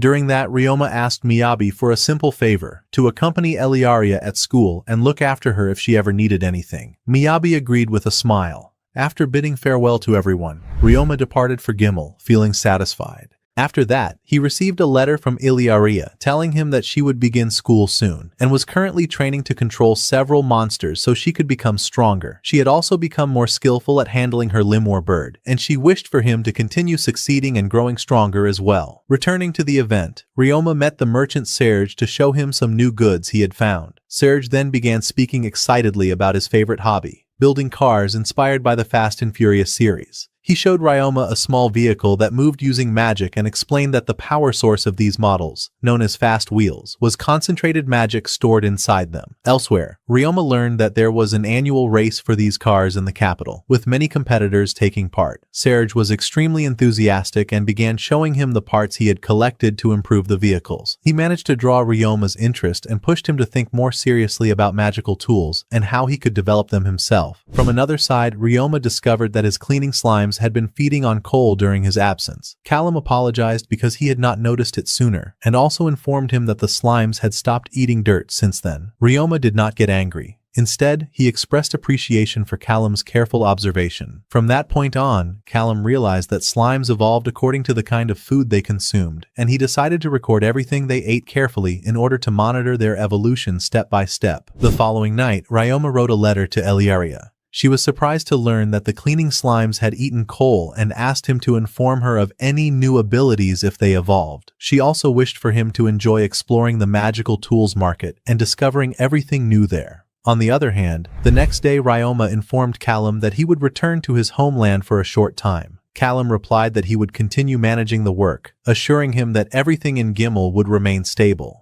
But when he learned that Ryoma's homeland was the Great Forest of Skulls, he was deeply shocked, as it was known to be filled with extremely dangerous monsters. Ryoma simply laughed and explained that he wanted to raise his rank and test his current strength against those monsters to see how much he had improved. After that, Ryoma entrusted the laundromat's management to Callum, confident that everything would run smoothly. Later that afternoon, he headed to the guild where Malin welcomed him warmly. He asked for advice, but at that moment a new employee encountered a problem, so Malin quickly stepped in to help and instructed the adventurers to head out on their quests before the crowd grew. Afterward, she introduced him to the new employee, Palma, who was still new to her position. Ryoma greeted her kindly and reassured her that things would become easier with time. From another side, Malin asked Ryoma for assistance, so Palma handled his request. He told them that he wanted to raise his rank and presented a list of monsters he planned to hunt. Palma reviewed it and explained that he would need official hunting quests, along with detailed information about the monsters in the Great Forest to prepare properly. Elsewhere, Malin expressed concern for him, but Ryoma assured her that he had grown up in that forest and knew it well, and that he had also left some important belongings there. She understood, but still urged him to be cautious. After that, Palma prepared the necessary documents for his quests, while Malin realized that his strength came from surviving in such a dangerous environment. Returning to the event, Palmer later arrived with the rank promotion contracts. Ryoma signed them immediately, officially beginning his advancement. He also stored an item in his magic item box, while Malin was pleased with how quickly he completed everything. Afterward, Malin offered him missions that could help him rank up faster. Palma explained that a client had requested a fast delivery through Amazon, but there weren't enough couriers to deliver it on time. She believed Ryoma was the best fit for the task, thanks to his item box magic, which allowed him to transport goods quickly and safely. Ryoma agreed to deliver the shipment to the city of Caliban, where a large magical tools market was being held. 2 days later, he arrived in Caliban and learned that the next day would mark the opening of 6 different magical markets, each specializing in a specific type of item. He delivered the shipment to a workshop where he met a man named Damon, who had expected a delay. Grateful for the timely delivery, Damon thanked him warmly and signed the receipt. As Ryoma prepared to leave, Damon invited him for tea. He found the taste quite enjoyable and asked about the type of leaves used, discovering it was a new variety to him, and thanked him for the hospitality. At that moment, Serge arrived, and the workshop owner was surprised to learn that the two were friends. Ryoma explained that he had delivered the shipment on behalf of the guild, and it turned out that Serge had been doing business with Damon for a long time. After that, Damon took them inside his workshop to show them his projects, proudly presenting the cars he had built. He was a skilled mechanic and had created an advanced version of a Mercedes-AMG Maybach, which impressed Ryoma with its high level of detail and craftsmanship. Then another model caught his attention, a Mercedes-Benz G-Class G-Wagon, a luxurious and expensive vehicle. Serge was amazed at Damon's ability to build and maintain such machines with ease. Later, Damon mentioned that he was saving money to buy a car for his grandson in the future, seeing him as his pride. Ryoma and Serge commented that the child might become a genius one day. On the other hand, Ryoma received a magical tool made by Damon's grandson as a gift. Serge advised him to keep it, but Ryoma explained that he still needed to find a place to stay since he planned to explore the markets the next day. Serge then guided him to a suitable inn. After that, Ryoma booked a room at the same inn where Serge was staying, and they agreed to meet later for dinner. During that time, Ryoma attempted to create a slime-based machine to produce coins, but the idea did not succeed. Instead, when Serge came to pick him up, he had managed to create a small music box. The box played the song The Box by Roddy Ricch, and Serge was impressed by the rhythm, suggesting turning the idea into a business and selling these music boxes. After that, dinner was served. Grilled steak with several side dishes. Once they finished, they walked through the city, and Serge suggested asking Damon to produce the music boxes in large quantities. Ryoma hesitated, but Serge explained that Damon had trainees and that increased work would benefit him. Before sleeping, Ryoma wrote to Eliaria, telling her about the music box and his plan for a new project, expressing his excitement to hear her opinion. The next day, the magical tools markets opened. Ryoma and Serge explored the crowded stalls before visiting Damon, who showed them small car models similar to toy racers, along with engine components he was developing. Elsewhere, Ryoma met Damon's grandson, Elon, who was eager to play with him. Noticing the child's boredom due to lack of toys, Ryoma decided to make something for him. Using his materials, he created a spinning top arena. At the same time, Serge showed Damon the music box, and Damon agreed to produce it in large quantities, recognizing its potential. After that, Ryoma taught Elon how to use the spinning tops, but the child struggled. Damon stepped in enthusiastically, demonstrating how to launch them properly. Ryoma was surprised by his excitement and realized he was a longtime fan of such games. He then gifted the arena to both of them, making the child very happy. Returning to the main event, everyone was in high spirits. Ryoma wrote to Eliaria again, telling her about the market and the toy he had created. A few days later, Ryoma returned to the city of Gimel and felt happy when his slimes welcomed him as usual. Though he intended to rest, he noticed that his cleaning slimes had evolved into a new type, deodorant slimes. After examining them, he discovered they could absorb unpleasant odors and purify the surrounding air. Today, he explained this development, noting that the slimes produced a substance capable of absorbing smells. He decided to use them inside laundry bags to keep clothes fresh. After that, he went to the Gimel mine and prepared food for the slimes. While the metal and iron slimes were playing together, a new type of iron slime suddenly appeared, inspiring a new idea. Ryoma transformed the slime into a sword and began testing it. The result was a sharp, durable, and powerful blade, opening new possibilities for future uses. The next day, inside the laundry shop, Callum told Ryoma to get proper rest and enough sleep, worried that his constant slime experiments might exhaust him. After that, Mia informed him about a problem with the new odor absorption bag. Ryoma realized it had reached its maximum capacity and could no longer absorb more. He told her he would provide a new one and later improve its design. On the other hand, Mia thanked him and wished him success in creating a treatment capable of eliminating unpleasant odors. During that time, Ryoma noticed children facing a problem and immediately offered help. He instructed his sticky slimes to repair their cart. The slimes spread over the damaged area and gradually restored it. The children were amazed, especially since he was their age, yet a skilled monster to mare. After that, he learned the two children were adventurers taking G-rank quests to survive and help others. Ryoma understood their difficult situation. From another side, Beck thought Ryoma looked down on them, but Ryoma clarified the misunderstanding, stating he respected anyone who worked hard. He then gave them a magic tool to prevent garbage odors.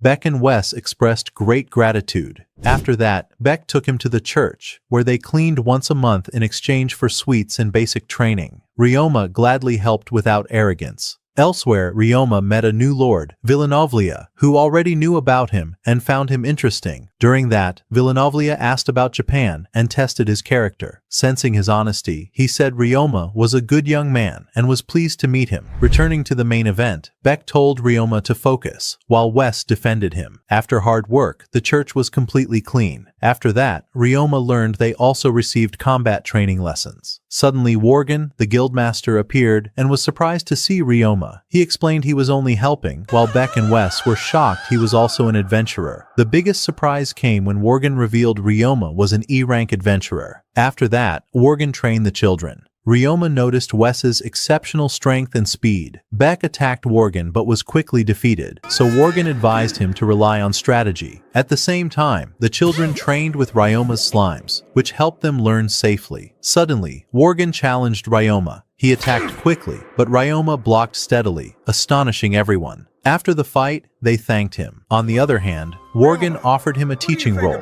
but Ryoma politely refused. Worgen respected this and called him a treasure to Gimel. Ryoma decided to keep helping others. During that time, Ryoma received a letter from Eliaria saying she was learning to make sweets and would make him one someday. He was happy and wished her well. A few days later, she wrote again about transferring to the academy, feeling nervous but comforted by his letters, and wished him enjoyment at the founding festival. Returning to the main event, Ryoma thought of sending her a gift. He rejected ordinary ideas and chose to create something with alchemy. He made a special soap and shaped it like the monsters they had tamed together. After that, he asked Dolce about the festival and learned of a major event in Gimel. From another perspective, Ryoma noted many workers moved to Gimel due to its prosperity. Callum then informed him of a letter from Carla. Elsewhere, Ryoma learned his cleaning slimes were multiplying in Lenneth, which could become a problem. He immediately used teleportation magic to reach the second laundry at night, where Carla waited anxiously.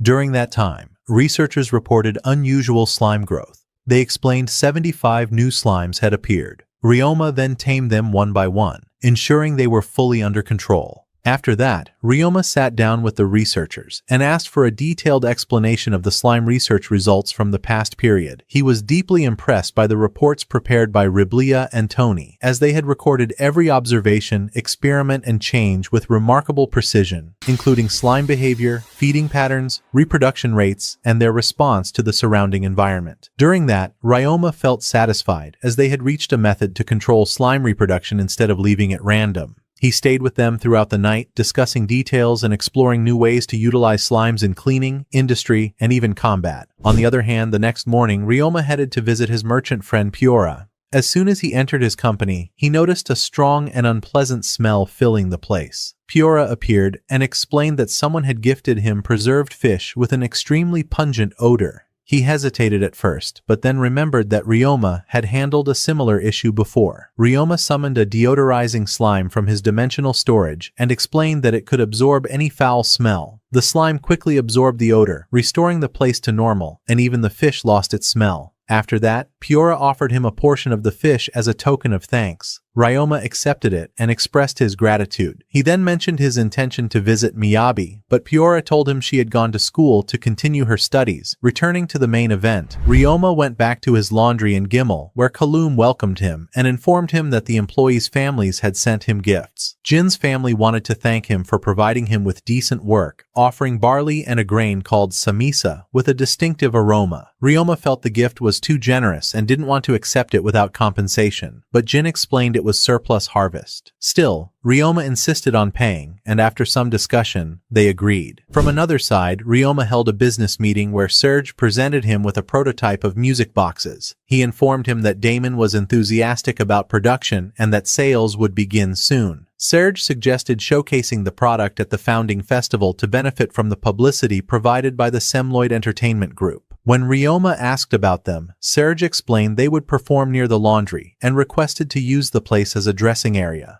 Ryoma immediately agreed, realizing the benefit of cooperation. Elsewhere, a scream was heard from the kitchen. Ryoma rushed in to find Selma disturbed by the smell of Shibaya fish. The girls were cooking using samisa spices, which intensified the odor. Selma explained that the smell was worse than usual, so Ryoma summoned a deodorizing slime, which instantly absorbed the odor. After that, they completed the cooking, and the dish turned into grilled fish, with a pleasant aroma and delicious taste. After that, Selma suggested expanding the use of these spices due to their unique flavor. In the evening, everyone gathered to eat in a warm, family-like atmosphere, praising her skills. Li Ling also offered to introduce dishes from her own culture to enrich the menu. During that, Calum suggested opening a food stall at the founding festival to present dishes from different cultures represented by the staff. Ryoma hesitated at first, but the team's enthusiasm convinced him. Everyone began training to prepare the dishes in anticipation of the festival,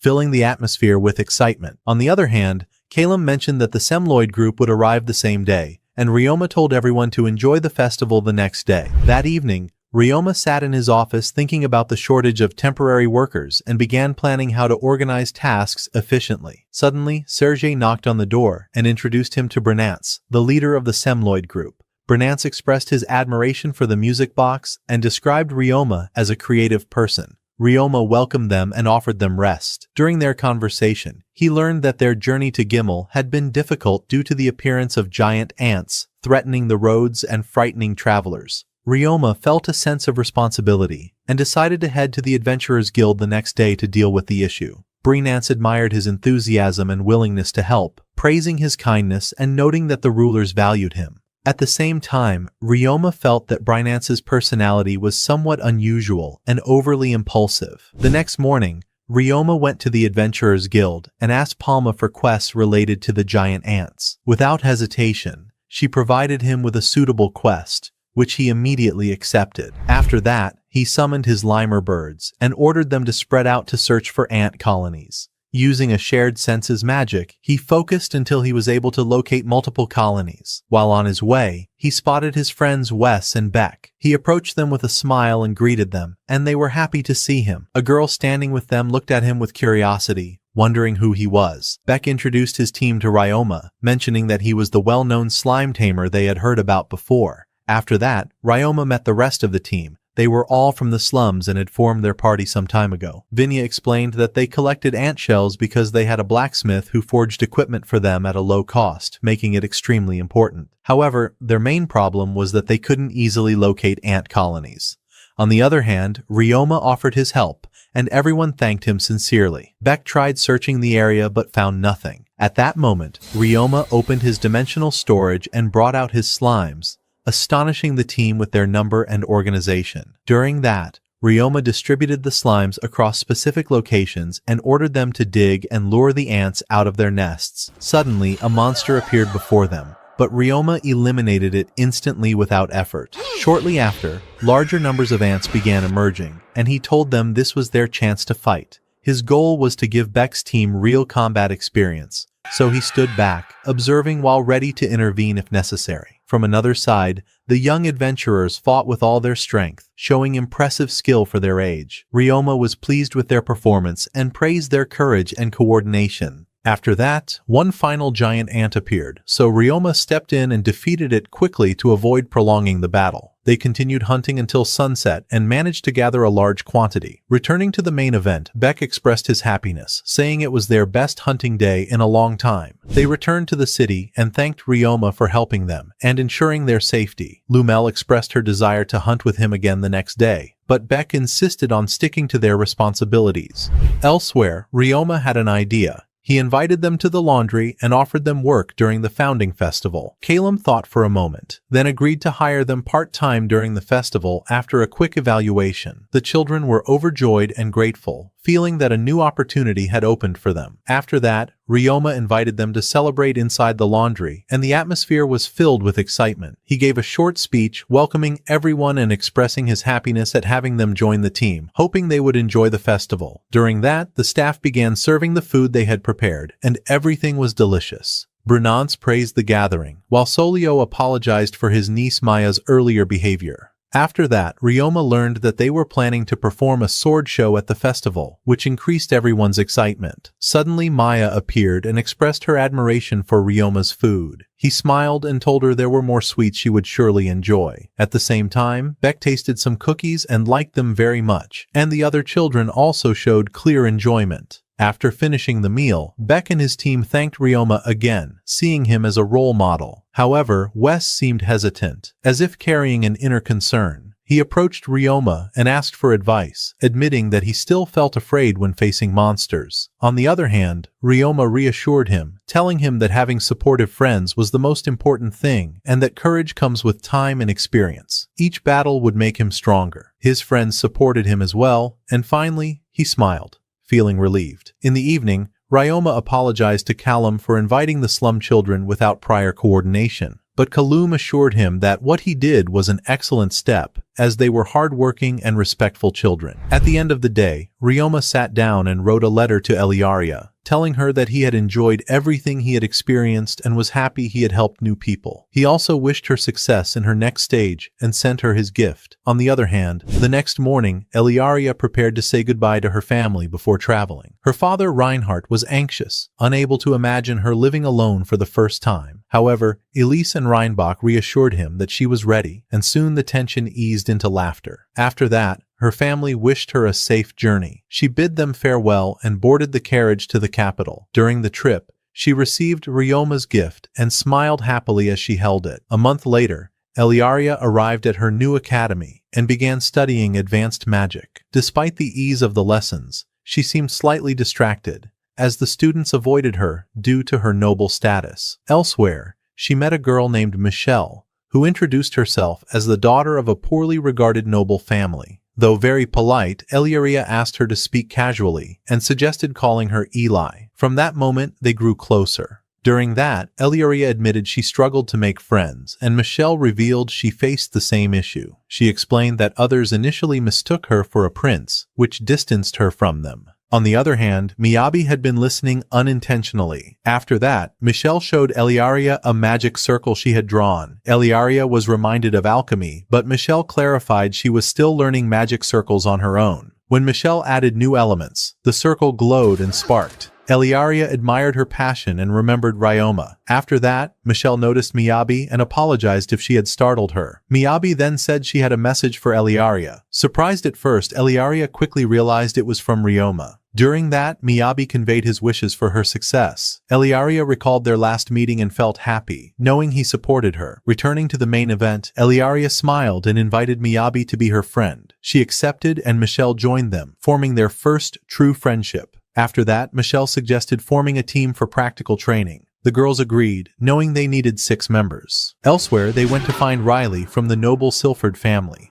Strict but fair, she defeated her opponent easily. Afterward, Michelle invited her to join, and she accepted immediately. Miyabi was surprised, as Riley was among the best swordsmen, but Riley explained she preferred a cooperative team. With 1 member left, they searched for Kanan, a skilled artisan who was often alone. She was surprised by the invitation and happy to be accepted. During that, Kanan explained she came from a family of magical tool craftsmen, but considered herself a failure despite her abilities. Many teams had rejected her, but the girls accepted her without hesitation, making her deeply grateful.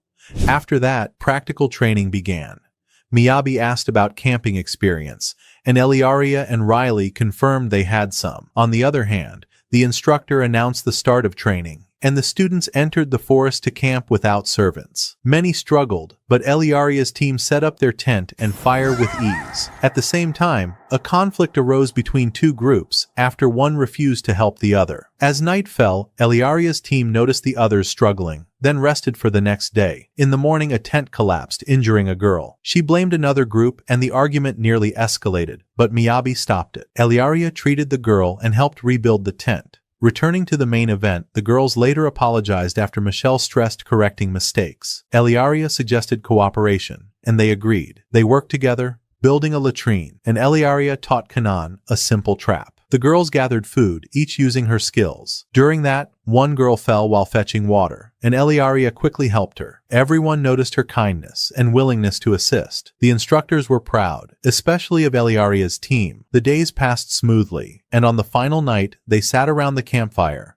enjoying their time and thinking about expanding their friendships. At the last moment, Eliaria remembered Ryoma's advice about making friends. A girl she had helped approached and gave her flowers she had picked. Eliaria felt truly happy. After returning, Eliaria wrote a letter to Ryoma, telling him about all the wonderful experiences she had gone through. She also sent him some delicious berries for him to feed to his slimes. Elsewhere, the staff of the Bamboo Forest Laundry were preparing for the festival, setting up the stage. Callum informed Ryoma that the preparations were nearly complete, which filled him with excitement. After that, he stood watching the Semloid group rehearse for their grand performance, impressed by their energy and sword techniques. During that, Worgen, the guildmaster, appeared and thanked Ryoma for hunting the giant ants, then asked him to take on a special quest. Explained that he needed someone skilled in spatial magic, and Ryoma was the best choice. The task suited him, so he accepted without hesitation.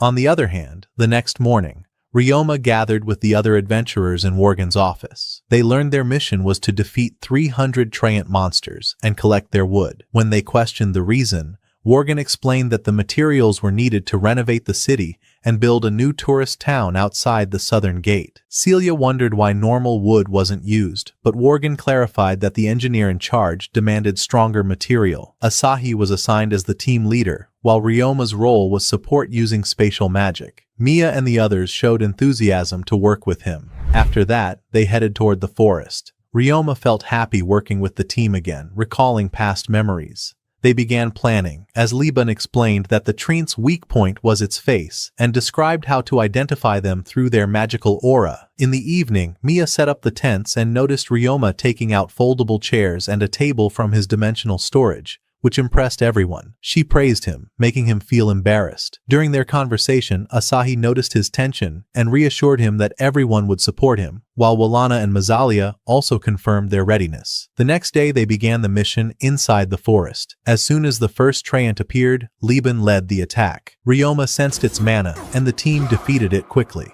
Ryoma used his slimes to gather materials, while Liban stored them using spatial magic, and they continued hunting. After that, they faced 3 more treants. The team attacked together while Ryoma supported them with wind magic. Later, he had a chance to fight alone, successfully dodging attacks and finishing the battle with a precise strike. During that, both Liban and Ryoma sensed a strange presence in the forest. After lunch, Asahi praised Ryoma's performance, and Celia asked about his sword. He explained that he transforms one of his slimes into a katana. On the other hand, Mazalia discovered a new type of slime. Ryoma identified it as a fluff slime, capable of flight. Liban used spatial magic to bring it to Ryoma, who successfully tamed it and discovered its division level was 8. Liban explained its traits while Mia admired Ryoma's skill in handling slimes, causing him to feel embarrassed again. After that, the team advanced deeper into the forest and began sensing a dangerous aura. Liban noticed missing trees and suspected the presence of a high-level monster. During that, they encountered a large group of treants and fought together. Walana was injured, but Ryoma intervened in time and saved her. The team continued fighting until they defeated the monsters. Returning to the main event, as they progressed, they hunted more treants. At that moment, Ryoma planted his weapon into the ground, summoned his metal slimes, transformed them into axes, and launched them toward the enemies. With teamwork, they quickly defeated them. However, suddenly, a massive treant appeared, stronger than any before. The battle began, but Ryoma's slimes were affected by its powerful aura, so he immediately returned them to his dimensional storage to protect them. At the same time, the normal treants began shielding their leader and attacking the team. At that moment, Ryoma created a solid ground beneath them to stabilize their footing. The team fought with all their strength, but the monsters' attacks repelled them and damaged their weapons, shocking Liban and Asahi. During that, Ryoma reacted quickly. He transformed one of his slimes into a high-quality metal axe and managed to strike the monster. Then he created new weapons for the team using his metal slimes, allowing them to break through its defenses and continue the fight. After that, Ryoma transformed one of his slimes into a powerful Morning Star weapon and struck the Elder Treant repeatedly until it weakened. Then, he threw the weapon once more, and the monster collapsed, leaving behind a treasure chest. On the other hand, Asahi praised Ryoma greatly, calling him exceptional. In the evening, the team celebrated their victory, where Ryoma prepared stir-fried vegetables, and everyone enjoyed the taste. Liban noticed magical stones inside the treant's roots, which was unexpected. Asahi also admired the soup, and Ryoma explained the origin of miso. They spent an enjoyable night together. The next day, they returned to Gimel, and Ryoma thought about the progress of the founding festival. Asahi noticed his distraction and reassured him he would see everything soon. Liban offered to transport the treant wood using his dimensional storage. After finishing, they bid Ryoma farewell. Elsewhere, preparations for the Semloid stage were underway. Dolce welcomed Ryoma and showed him the stage, which impressed him with its speed of completion. Dolce and Fiona explained that it was finished in just 2 days, and that they had also prepared the stables. During that, Brynance appeared, and emphasized enjoying the festival. Shortly after, Kalum asked Ryoma to discuss an important matter. They had not chosen suitable drinks for the food and needed something special. At first, Ryoma didn't understand, but Kalum explained they wanted a unique option to attract customers. Tea was suggested, but the supply was limited. After that, Ryoma proposed making barley tea using Jin's grains. Jin was surprised by the idea. When everyone tried the iced tea, they liked it and thanked him. Returning to the main event, Ryoma confirmed that preparations were nearly complete and that the priority was enjoyment. Over the next days, the team worked together on preparations and cooking. After that, Ryoma considered making an ice statue of Brynance. At that moment, Serge arrived and presented the completed music box, while Mia quietly observed Ryoma. They listened to the new song through the music box, then continued cleaning and training. After several days, preparations were complete. Brynance was excited for the performance, and Serge eagerly awaited the festival. On the other hand, Ryoma felt exhausted, so Callum insisted he rest and took him home. The next morning, Ryoma played with his fluff slime, joking about creating a fluff queen. Suddenly, he noticed a dragon flying from Lanav, carrying Piora, so he quickly headed to the city center. Upon arrival, he met Piora, who explained he had delivered an urgent shipment. Asahi then appeared, revealing he had ordered miso for the festival. After that, Asahi invited them to visit Mia's house. She welcomed them warmly and wondered about Piora's presence, and Ryoma realized they were preparing a festival stall. Elsewhere, Mia had wanted to taste Ryoma's dishes from the train mission, but avoided disturbing him, so Asahi prepared them instead. She loved the food and convinced him to present it at the festival. After that, Ryoma and Piora tasted the mountain vegetables and praised their quality. However, a problem arose with serving rice alongside miso soup, as customers preferred portable food. Returning to the main event, Ryoma suggested a practical solution for serving the food conveniently. Mia liked the idea and thanked him. In the evening, Ryoma said goodbye and walked with Piora through the stalls. Piora admired the dishes and asked to sell them in his city, and Ryoma agreed, offering additional ideas. After that, Piora told Ryoma he would visit his stall during the festival the next day. On the other hand, the rulers used a new magic spell to observe events, watching Ryoma's performance as he became a rising star in Gimel. During that, Lord Villanovlia appeared and spoke with Kufo, expressing his enjoyment and interest in Ryoma's work. After that, Ryoma held a small gathering with his friends, then wrote a letter to Eliaria about his adventures. The next day, the founding festival began in Gimel, and all stalls were ready. Ryoma admired the city and first visited Mia and Asahi's stall, where they served Japanese dishes and wished him a good time. After that, he met Brynance, who displayed the music boxes Ryoma had made. Serge confirmed they had produced enough and that people would treasure them. Returning to the main event, Ryoma went to his stall and found a large crowd.